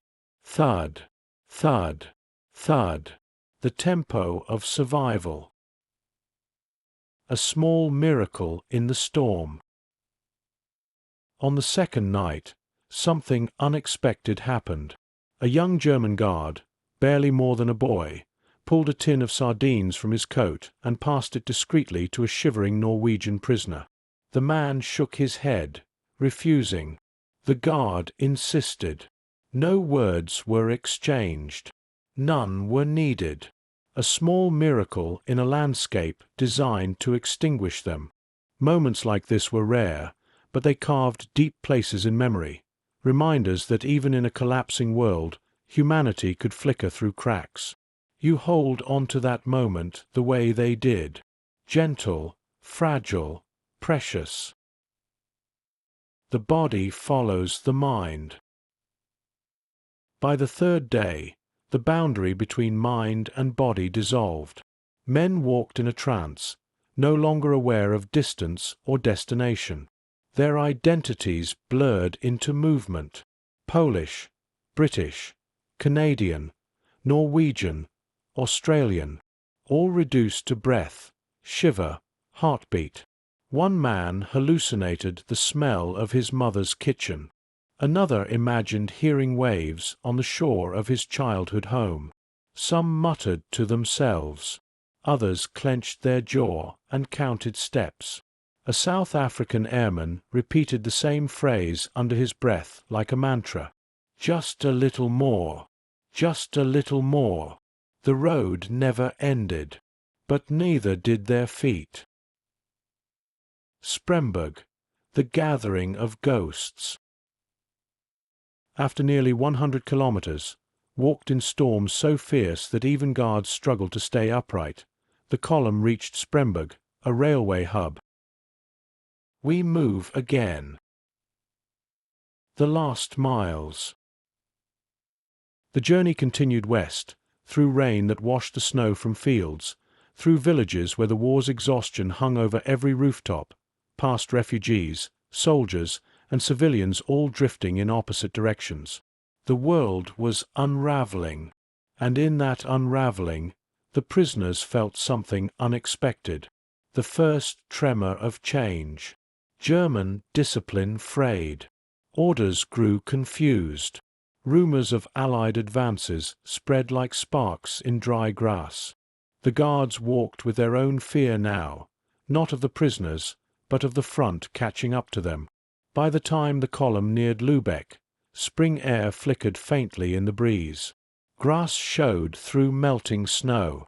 Birds returned to trees. The world thawed, slowly, quietly, stubbornly. The men didn't rejoice.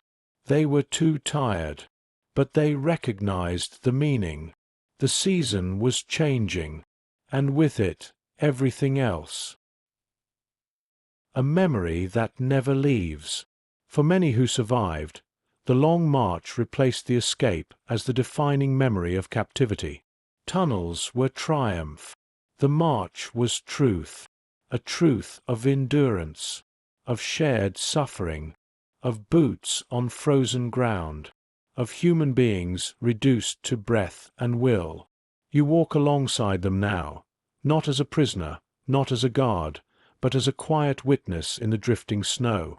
You feel the weight of the air, the silence between footsteps, the fragile, flickering hope that carried them forward.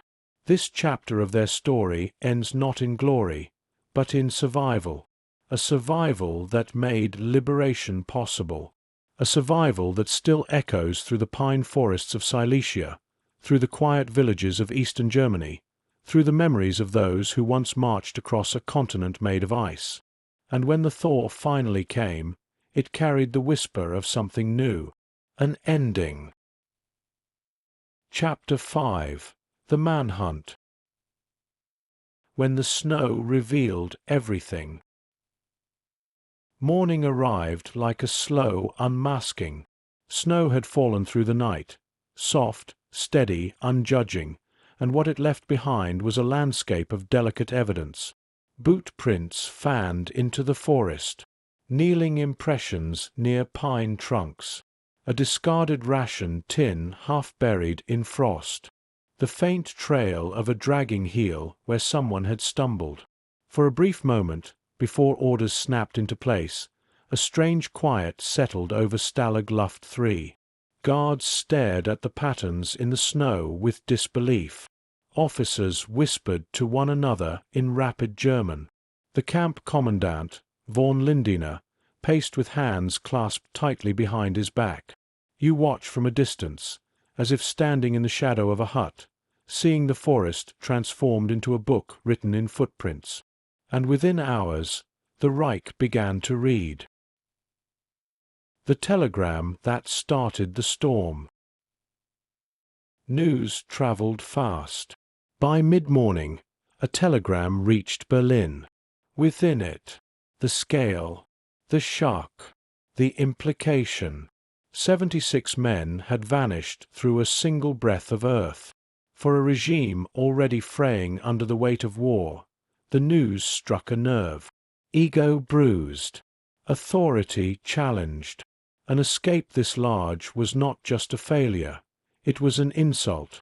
Within hours, orders spread across Germany like frost on glass. Kriminalpolizei detectives dispatched. Gestapo units mobilized. Local police instructed to monitor roads, stations, farms, barns.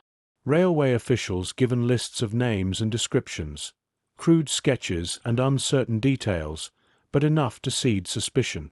The manhunt began not with shouts or dogs, but with paper, telegrams, lists, maps marked with circles, cold fingerprints of bureaucracy. You can almost hear the clack of typewriters echoing through cold offices. The Kripo, detectives in a collapsing country. The Kriminalpolizei, criminal detectives, approached the search with methodical calm. They were not ideologues. They were investigators. Many resented being ordered into a manhunt in the middle of a collapsing nation. But they were professionals. You picture them stepping from black sedans into snow-covered roads, overcoats buttoned to the throat, notebooks in gloved hands. Their work was meticulous, interviewing farmers and station clerks, checking footprints along roads, questioning railway staff, comparing forged papers with known samples, watching for accents, posture, nervousness. They studied the ways a foreigner moved through a German town. Too polite, too guarded, too quiet. Small tells that betrayed even the best disguises. Some escapees impressed them. Some amused them. Some frustrated them. But none of them were underestimated. You see the duality. Human beings doing a job in the shell of a nation collapsing around them. The Gestapo enters the frame. But then the Gestapo arrived. Their presence bent the air in the room. Black coats, cold expressions, efficiency sharpened by ideology and fear. Where detectives looked for clues, the Gestapo looked for results. Their methods differed. Surprise raids at dawn. Interrogations that left no room for comfort. Lightning-fast coordination across regions. Psychological pressure on civilians who might have assisted escapees. Ruthless assumptions. Snap judgments. You feel the temperature drop as they enter the story. Not theatrically, not loudly. Just a shift in atmosphere, like a door closing somewhere nearby.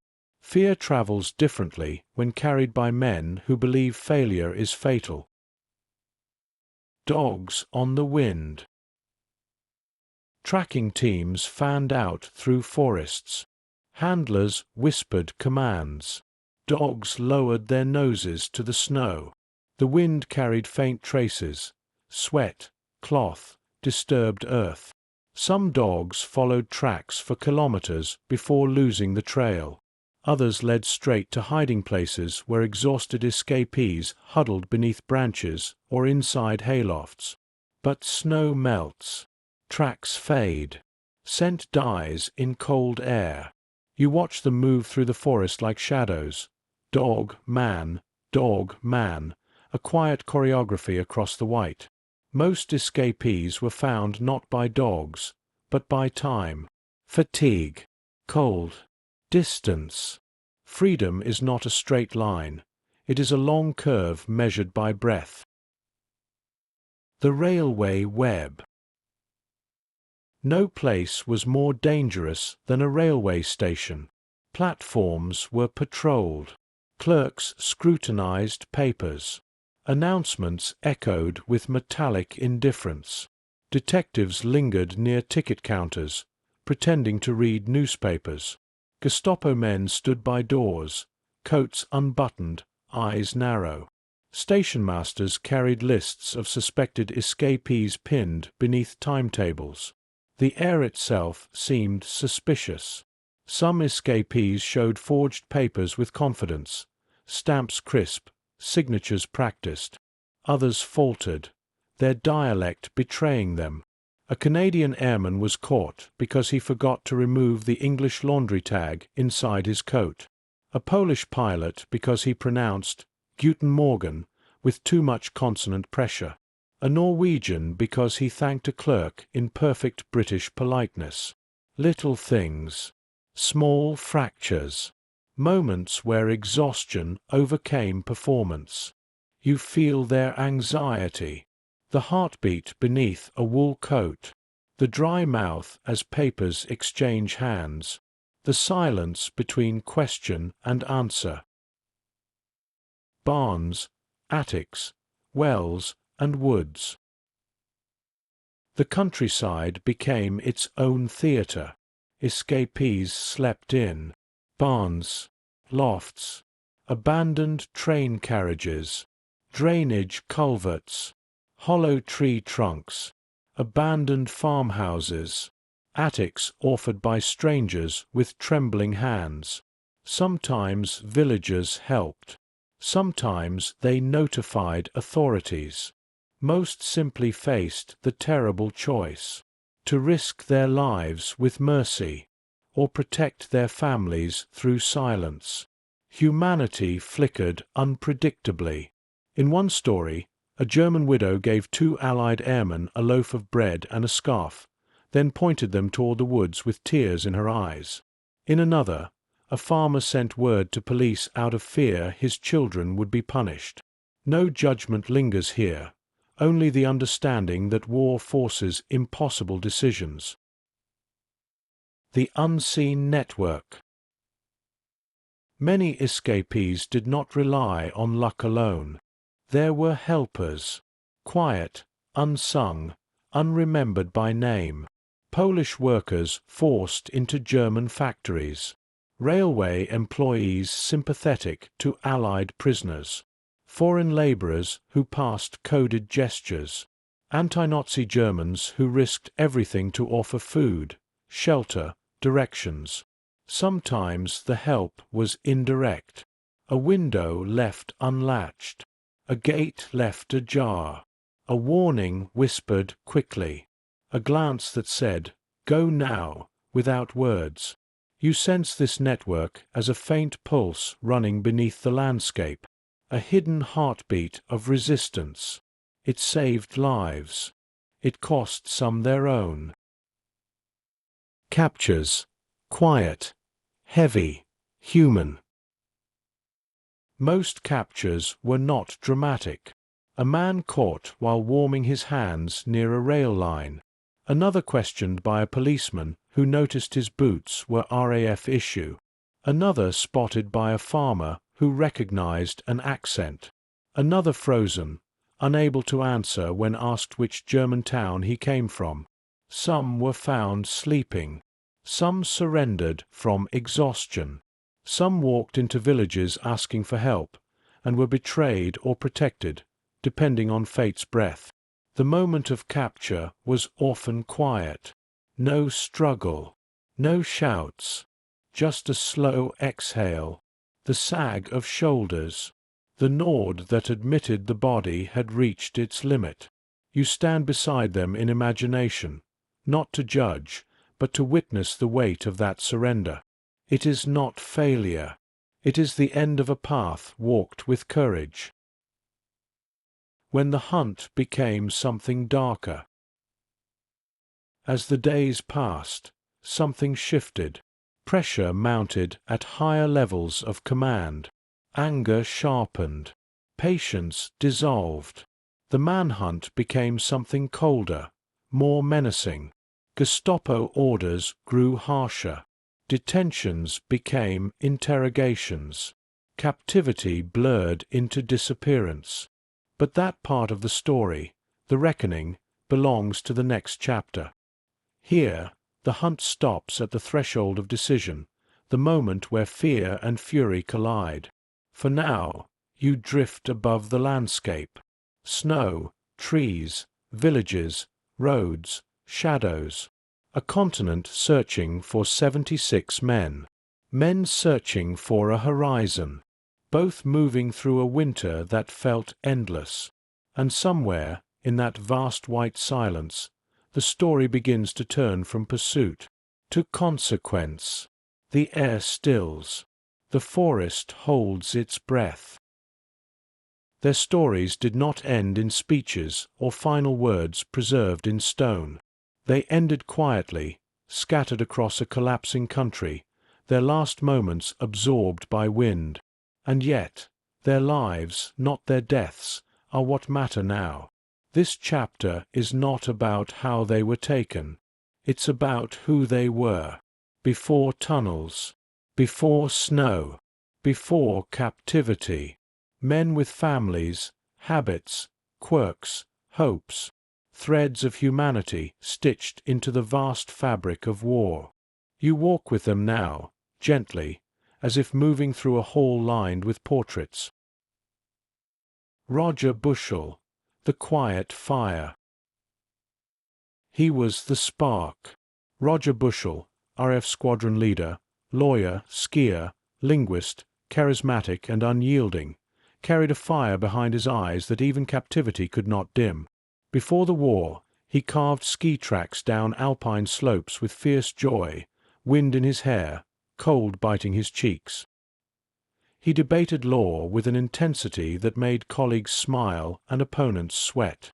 He spoke German fluently, French elegantly.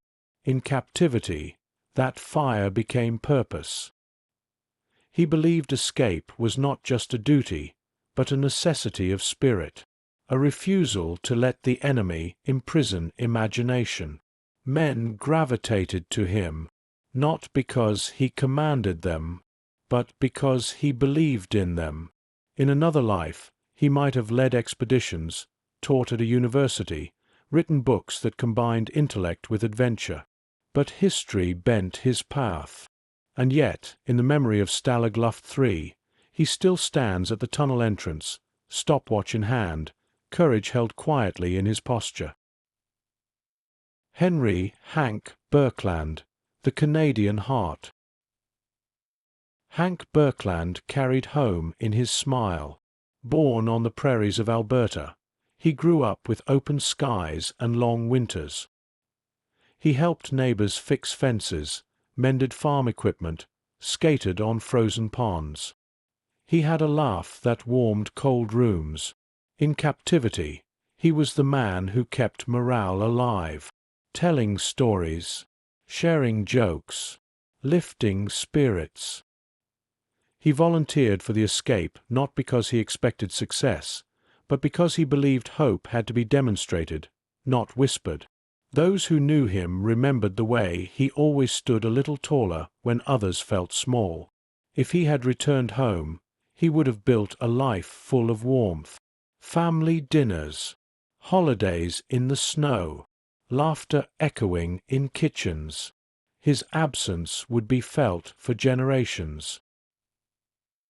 Ian Cross, the pilot with a poet's eye. Ian Wings, Cross saw beauty in motion. He loved aircraft not for their power, but for their elegance. The way wings curved, the way engines hummed, the way altitude made the world softer.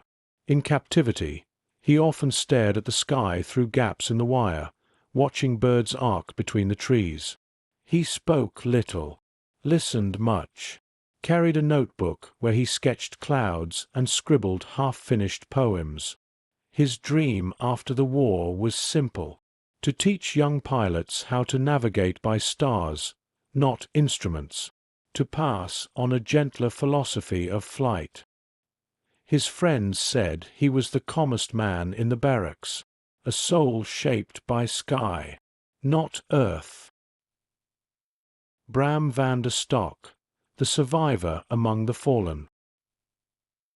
One name did not end with the 50.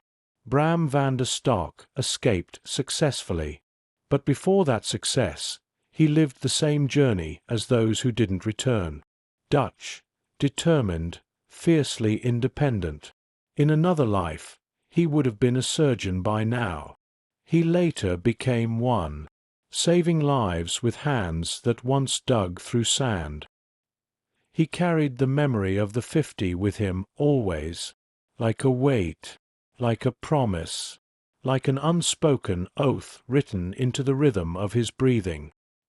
His survival does not diminish their loss.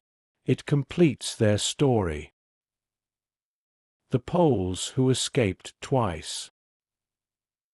Polish airmen lived with double exile, from home and from the hope of return. Many of the 50 were Polish or of Polish descent.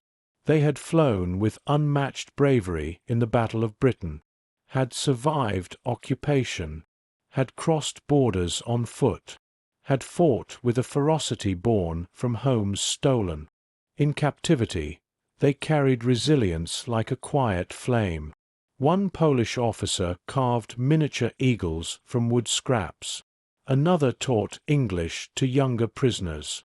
A third shared stories of forests so dense that light entered only reluctantly. Their lives interrupted were not just individual tragedies. They were chapters torn from a nation's story. The Australians and New Zealanders. Distance in the heart. For the men from the Southern Hemisphere, home lay beyond entire oceans. Australians with sunlit humour. New Zealanders with mountain calm. Men who had once walked beaches or climbed peaks now found themselves deep in a European forest where winter felt like another planet. They wrote letters filled with sketches of kangaroos, memories of fishing trips, jokes only their families would understand. Their bravery was quiet, rooted in patience, carried in long strides through snow. If they had returned, their children would have grown up hearing stories of winter tunnels and northern stars. Those stories were lost. The South Africans. Heat remembered in snow. A few of the 50 came from South Africa. Men who had known heat that shimmered off desert roads. Birds that cried across open sky. Winds that tasted of dust and summer. Germany's winter was a shock to the bones. They wrapped themselves in layers, spoke of home in warm syllables, shared memories of night skies bright with constellations their European comrades had never seen.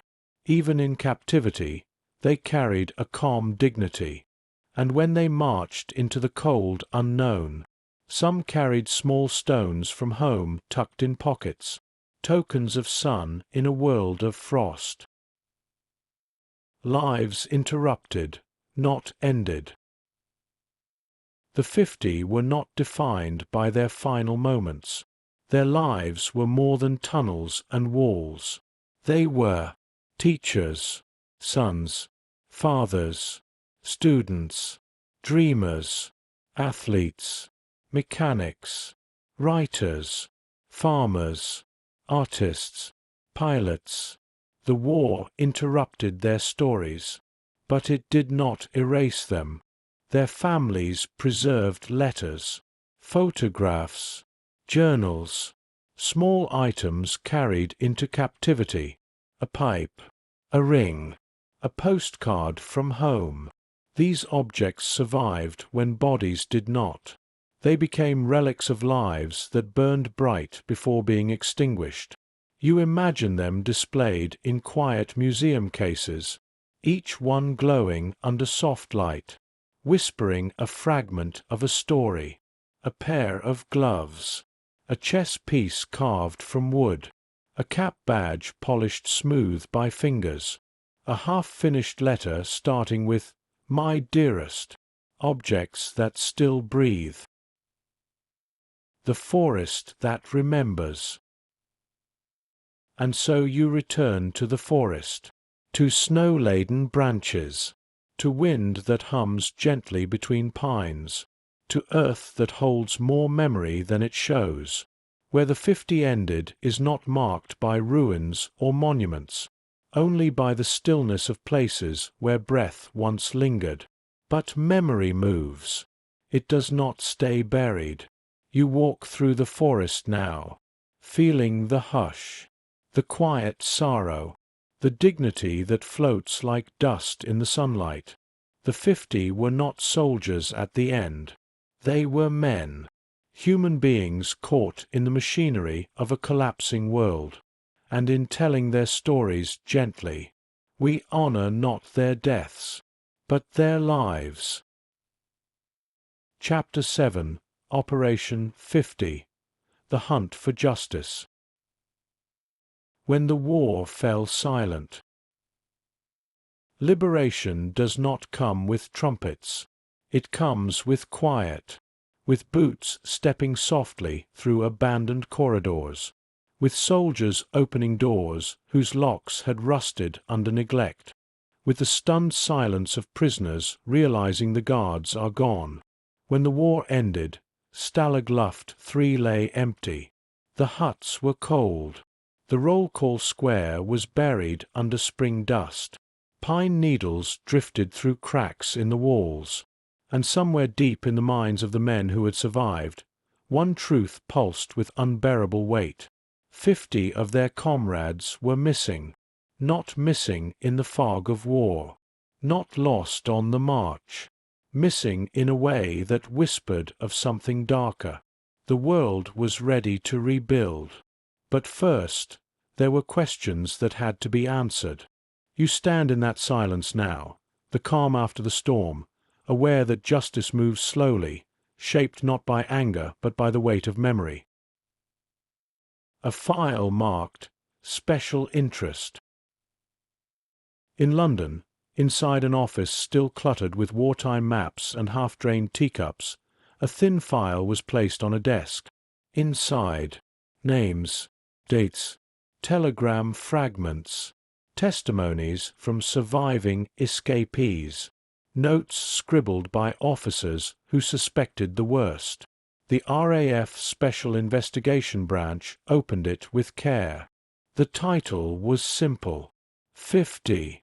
The man appointed to lead the investigation was Group Captain W.R.S. Wally Nichols, calm, methodical, a man who understood patience. He began by laying out photographs of the escapees, arranging them not by nationality, but by the sequence in which they had vanished. Faces looked back at him: British, Polish, Norwegian, Czech, South African, Canadian, Australian, New Zealander. Lives interrupted. Nichols stared at the photographs for a long time before he spoke. "We will not leave this unanswered." You can almost feel the quiet resolve in that room, a heaviness that felt like duty woven into breath. Searching a broken Germany. Germany in 1945 was a landscape of ruins and uncertainty. Rail lines twisted, cities flattened, roads clogged with refugees, soldiers, families searching for each other in a map erased by fire. Into this chaos stepped investigators of the RAFSIB, men in worn coats, carrying notebooks, questions, determination. They traveled across rubble-strewn streets, into the remnants of police stations, through towns where records had burned, into forests that had hidden secrets, to makeshift offices of what remained of German administration. Their task was delicate: not revenge, not accusation without proof, but truth, witness by witness, document by document, whisper by whisper.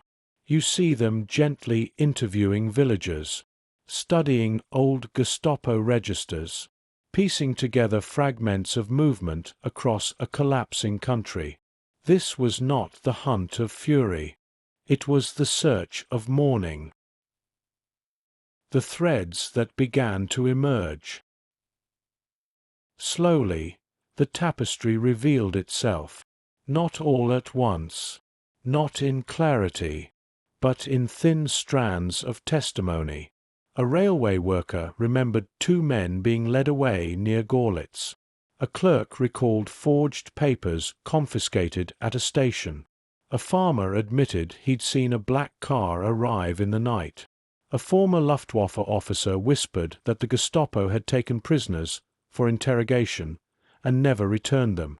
Each thread was fragile, but together they formed a line. The 50 had not died by accident. They had not vanished in snow. They had been killed, and the order had come from high. Investigators felt the weight of those words. It settled into their bones like winter cold. You sense that heaviness, too, not sharp, not jarring, just a soft ache beneath the ribs. Into the archives of fear. The hunt for justice required entering the places where fear had been made tangible. Abandoned Gestapo offices with dust-covered desks, filing cabinets dented by hurried hands, rooms with walls that still held echoes. Investigators moved quietly through these spaces, opening drawers that had not been touched since the war froze in place. Inside, arrest logs, transport orders, coded notes, lists written in precise handwriting, fragments of bureaucratic language that hid terrible meaning behind ordinary words. Some documents were burned, others incomplete, but enough survived to sketch the truth. You picture an investigator turning a file under faint morning light, the paper brittle in his hands, the air heavy with old smoke. Some shifted blame, others remained silent. But truth has its own gravity. Piece by piece, investigators mapped the chain of decisions, a cold, deliberate process that had turned human beings into targets. The 50 had been selected not by chance, but by policy, and justice required more than knowledge. It required action. Arrests in the quiet hours. Arrests rarely happened in front of crowds. They took place in early mornings, in doorways still damp with mist, in rooms where the air smelled of old coal fires. Investigators approached with calm voices. They did not shout. They did not strike. They knocked, presented evidence, and took men into custody with the gravity of those who understood the meaning of restraint. Some suspects resisted, others confessed. One wept, another remained rigid, jaw clenched, eyes empty of remorse. You see them walking through silent hallways, escorted toward waiting vehicles, the hum of a new world growing louder outside. Justice moves slowly, but it moves. Trials under honest light. The trials that followed were not spectacles. They were deliberate, measured, structured around documents, testimonies, forensic detail. Courtrooms smelled of wood polish and paper. Judges spoke with steady voices. Witnesses stepped forward with trembling hands. No dramatics, no shouting, just truth laid bare, the truth of orders given, orders followed, lives taken.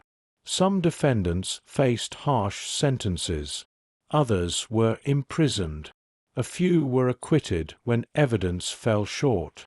Justice is never perfect, but it is necessary. And these trials became a part of something larger, the world learning how to hold itself accountable after a war that had broken nearly everything. Letters returned to families. After the truth was known, after the records were confirmed, after the trials ended, something quiet and heartbreaking remained. Letters. Unsent letters found in pockets. Half-written pages discovered in camp barracks when liberation came, belongings retrieved from archives, photographs folded into corners of notebooks. Investigators returned these to families across the world, to England, to Canada, to Poland, to Norway, to Australia, to South Africa, to New Zealand. Mothers opened envelopes with trembling hands. Wives read final words written in pencil. Siblings held photographs that felt suddenly heavier.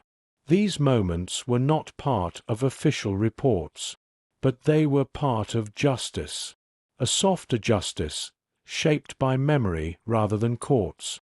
You stand in that hush, feeling the gravity of closure that is never complete. The 50, remembered.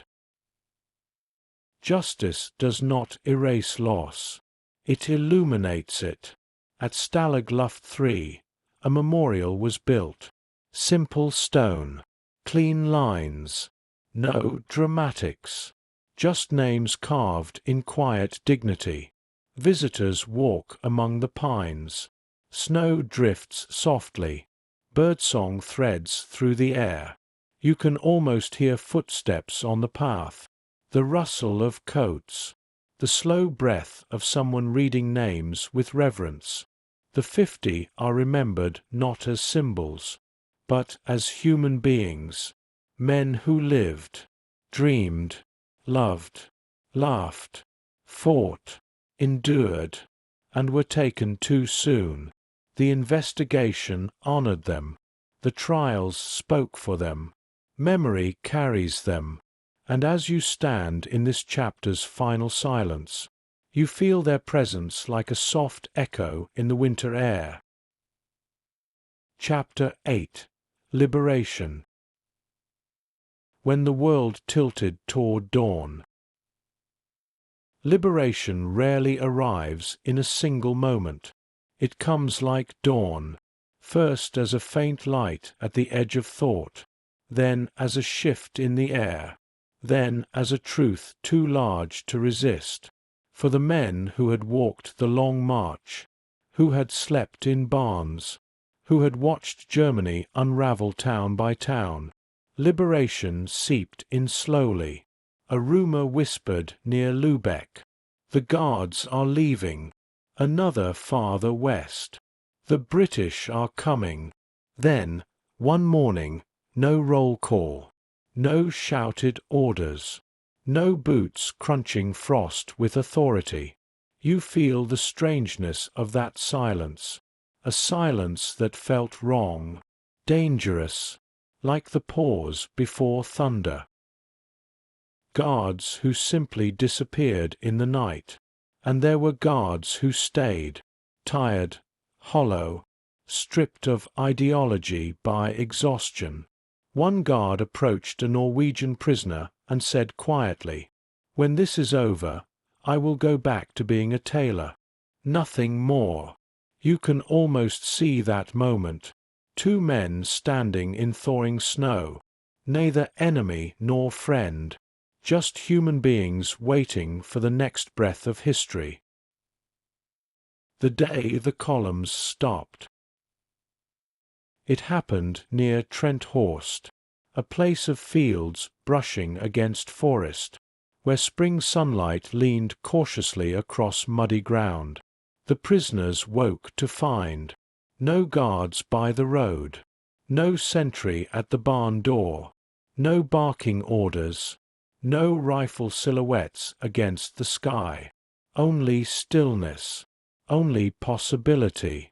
Men stepped outside slowly, as if the air might shatter. They scanned the fields for ambush, but found only wind. Then someone whispered, "They're gone," and the truth settled over them like warm breath. Not freedom, not yet, but the world tipping toward it. Some laughed, some cried silently, some stood motionless, trying to remember how hope was supposed to feel in the body. You stand with them in that moment, feeling disbelief melt into relief. When steel became music. The first unmistakable sign arrived like a dream, a distant engine, not German, deeper, steadier, a heartbeat of mechanical confidence. Then another, and another. British armored vehicles rolled through the trees, their hulls splashed with mud, their antennas trembling with the movement. For the prisoners, thin, freezing, wrapped in blankets, those engines might as well have been music. Soldiers dismounted, voices carried across the field, English, clear and astonished. "Are you the POWs?" A Canadian airman nodded weakly. A British sergeant removed his helmet, eyes softening. One man collapsed from emotion alone. Liberation looks different for everyone. But in this case, it looked like hands reaching to help men who had been lost to the world for too long. The first hot drink. Of all the memories that survived, one appears again and again. The tea. British soldiers brewed huge pots of it, steam spiraling into spring air. Prisoners cupped their hands around tin mugs, the warmth seeping slowly into their bones. For men who had marched through blizzards, slept on frozen floors, and lived on rations barely enough to sustain breath, a hot drink was no small mercy. It was everything. Words that took time to sink into the mind. Going back to the sky. When trucks finally arrived to collect the former prisoners, men climbed aboard with the slow reverence of people entering a world they no longer trusted. Some stared at the passing countryside with awe, as if seeing color again after years of gray. Fields, cows, children playing near houses, roads not lined with guards. The everyday world felt miraculous. One Australian airman whispered, "I forgot the sky could look like this." And when the trucks eventually reached an airfield, and men saw the crates of Allied aircraft waiting, something inside them lifted.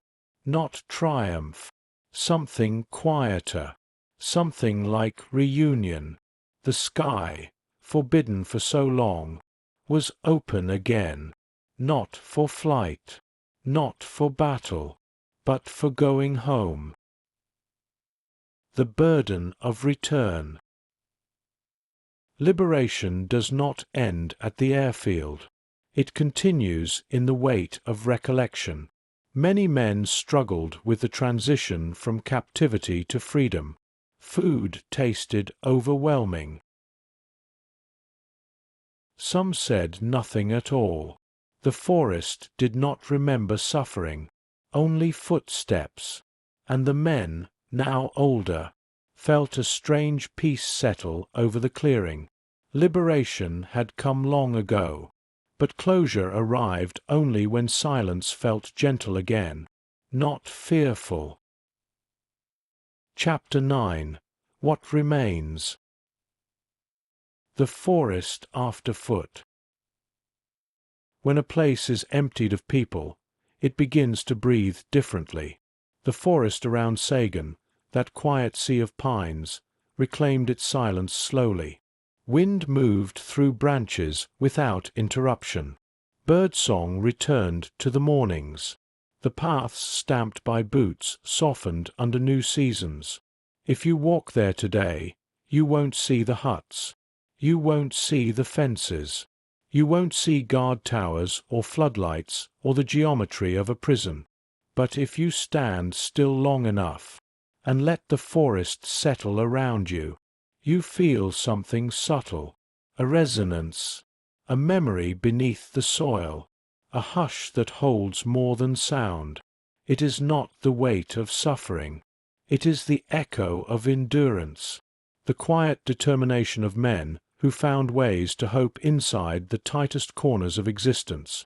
The forest does not remember pain, but it remembers presence, and presence is its own kind of monument. The tunnels that never fully vanished. Time collapses tunnels, sand shifts, wood rots, air pockets give way to years. But beneath the surface of Stalag Luft 3, something remains. Not structure, not architecture, but idea. Tunnels were acts of imagination more than engineering. To dig was to insist that the future still existed. To forge documents was to practice belief. To stitch a coat was to acknowledge that freedom had shape and weight. In that sense, the tunnels have never fully disappeared. They exist now in the quiet pride of families, the textbooks of engineers, The careful displays of museums, the stories told gently across generations, the way the word escape can still mean hope, not flight. You can almost hear the tunnel air, thin, dusty, purposeful, if you close your eyes. That memory survives not in earth, but in breath. The artifacts that wait in glass. In museums across the world, small objects sit behind clear panels. A tin can air pump, a forged stamp carved from boot heel, a compass made from a gramophone needle, a chess piece hollowed to hide a map, a hand-sewn civilian jacket, pencils sharpened to stubs. Simple things, ordinary things, yet extraordinary in meaning. When you stand before these artifacts, even in imagination, you feel their quiet gravity, not because they belonged to heroes, but because they belonged to human beings trying to remain themselves in a world determined to shrink them. Every object tells the same story. We endured. We resisted in the only ways we could. We believed a door existed, even if we could not see it. These artifacts survive not as relics of war, but as reminders of strength that never needed spectacle. The letters that found their way home. Not all paper burns in war. Some letters survived, creased, faded, ink trembling from cold hands, carried home after liberation like fragile treasures. They were read at kitchen tables, in quiet bedrooms, on porches where families sat with grief and relief woven into the same breath. Some letters spoke of hope, some of routine, some of longing, some of fear hidden under light words. One Canadian wrote, "Tell the boys I'm keeping my spirits up. Tell them I'll be home to see the spring wheat." He never saw that spring, but the letter did. Words traveling longer than the men who wrote them, carrying the last gentle fragments of their lives. You imagine the families reading them, tears falling softly onto paper that had survived more than anyone expected. They carried scars, some visible, some quiet, but they also carried determination. Many became teachers, pilots, engineers, surgeons, craftsmen, writers, husbands, fathers, grandfathers. Life resumed its long, steady rhythm. One British veteran later planted a row of pine trees behind his house, not knowing why, not wanting to explain, just feeling that the sound of the wind through needles brought him peace. A Polish survivor opened a bakery and gave away bread every year on the anniversary of his liberation. A Norwegian airman hiked mountains for the rest of his life, seeking sky from a different angle. A South African veteran never forgot the cold, and refused to waste a single warm day. Every survivor carried a piece of Stalag Luft 3 with them, not as weight, but as a reminder of what they had endured. What remains is the life they rebuilt, gentle, steady, earned. The families who waited, loved, and endured. Survival is not only the story of those behind the wire. It is also the story of those waiting beyond it. Families who checked the mailbox every morning. Wives who kept photographs on bedside tables. Mothers who lit candles each evening. Children who grew older without fathers, yet carried their stories like lanterns. When news finally came, whether joyful or devastating, the world shifted again. Love survived war. Memory survived loss.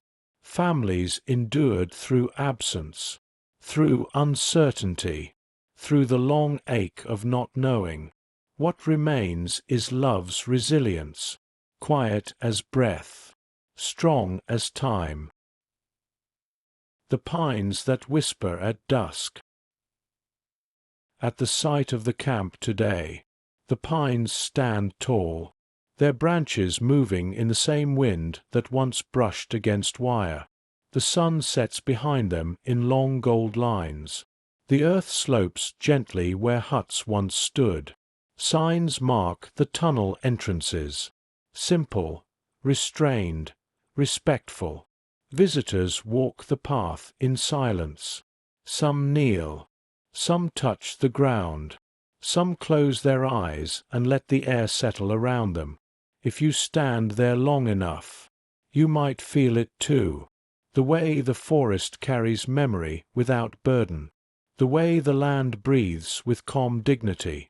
The way sorrow softens but never fully disappears. What remains is presence, a sacred stillness, a gentle echo of courage. The story that refuses to fade. The Great Escape is remembered around the world, in books, in films, in classrooms, in quiet conversations between generations. But its endurance is not because of heroics, not because of spectacle, not because of the escape itself. It endures because it reveals something timeless, that even when walls narrow, even when choices shrink, even when the world grows dark, the human spirit looks for light. The tunnels were not just routes. They were declarations. We will not surrender imagination. We will not abandon hope. We will not become less than ourselves. This is what remains.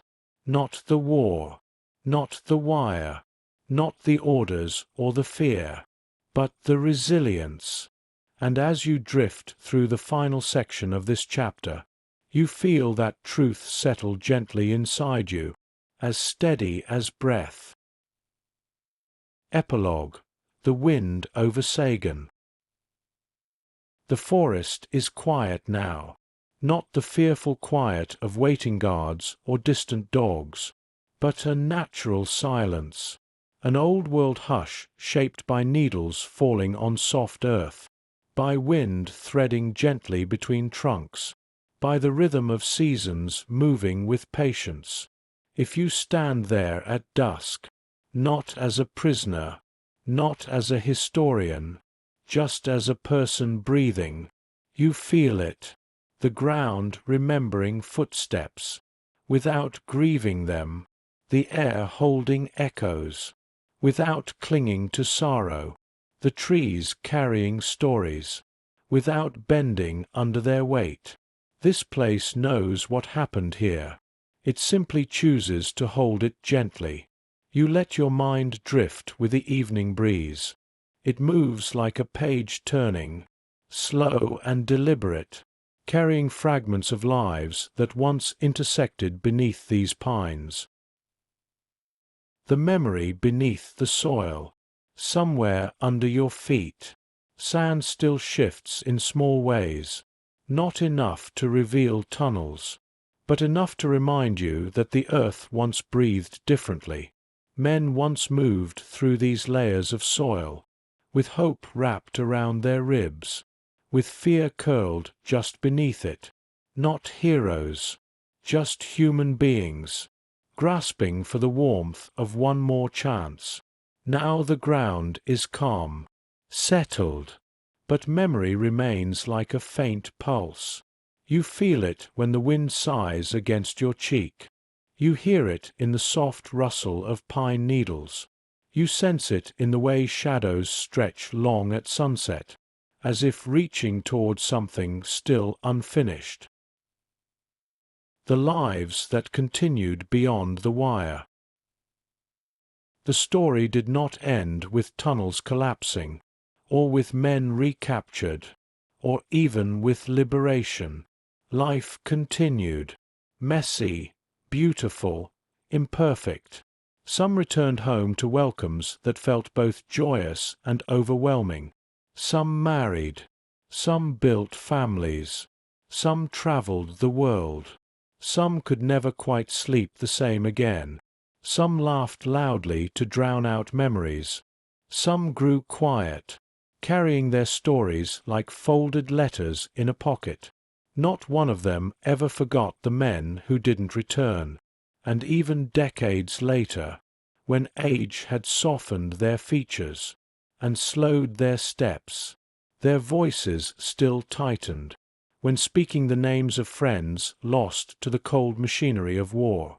Survival carries gratitude and grief, and a quiet understanding that both can coexist. The 50 carried forward. You think of the 50 now, not the manner of their death, for this place remembers them for their lives, not their suffering. They linger in the world through stories passed gently from generation to generation, through photographs held in careful fingers, through letters that crackle softly as they're unfolded, through the love of families who kept their memory alive. They do not belong to tragedy alone. They belong to endurance, to imagination, to the stubborn belief that even in darkness, there is always a way to move forward. The world remembers them not for the end they met, but for the courage they carried into every day before it. And here, under these pines, their memory touches the air like a soft ember. The camp that became forest. Stalag Luft 3 no longer exists. The huts have sunk back into the earth. The chimneys collapsed long ago. The fences rusted into dust the color of dried blood. The towers toppled, swallowed by moss and time. What remains is a clearing, a quiet space where light filters down in golden shards, where visitors walk slowly, reading names, touching earth, breathing with reverence. Nature has reclaimed what war once tried to define, and in doing so, it offers a truth older than conflict, that healing does not erase scars. It weaves them into the landscape, until they become part of the world's deeper wisdom. You listen to the wind passing overhead. It carries no malice, no fear, only the calm exhale of a forest at peace. The echo that never fades. As you stand there, or imagine standing there, you feel yourself drifting into that soft boundary between memory and dream. The story of the great escape lives there, in the rustle of leaves, in the sigh of branches, in the quiet dignity of the ground beneath your feet. You do not need to see tunnels or fences to understand what happened here. The forest carries the echo, not loud, not haunting, just present, like a heartbeat felt against your palm, steady and human. And as the last light fades behind the treeline, you realize something simple, something essential. Stories like these remain, because they remind us of who we can be, when the world narrows, when the night feels endless, when hope seems too fragile to hold. They remind us that even in captivity, the human spirit searches for a way forward, a way upward, a way home, and that search, quiet, determined, etched into the earth, and carried by the wind, never truly ends. So now, before sleep takes you, let the forest settle, let the shadows lengthen, let the echoes soften into something warm and steady. You have walked through darkness, and patience, and endurance, and the fragile beauty of resilience. Let it rest with you, let it drift.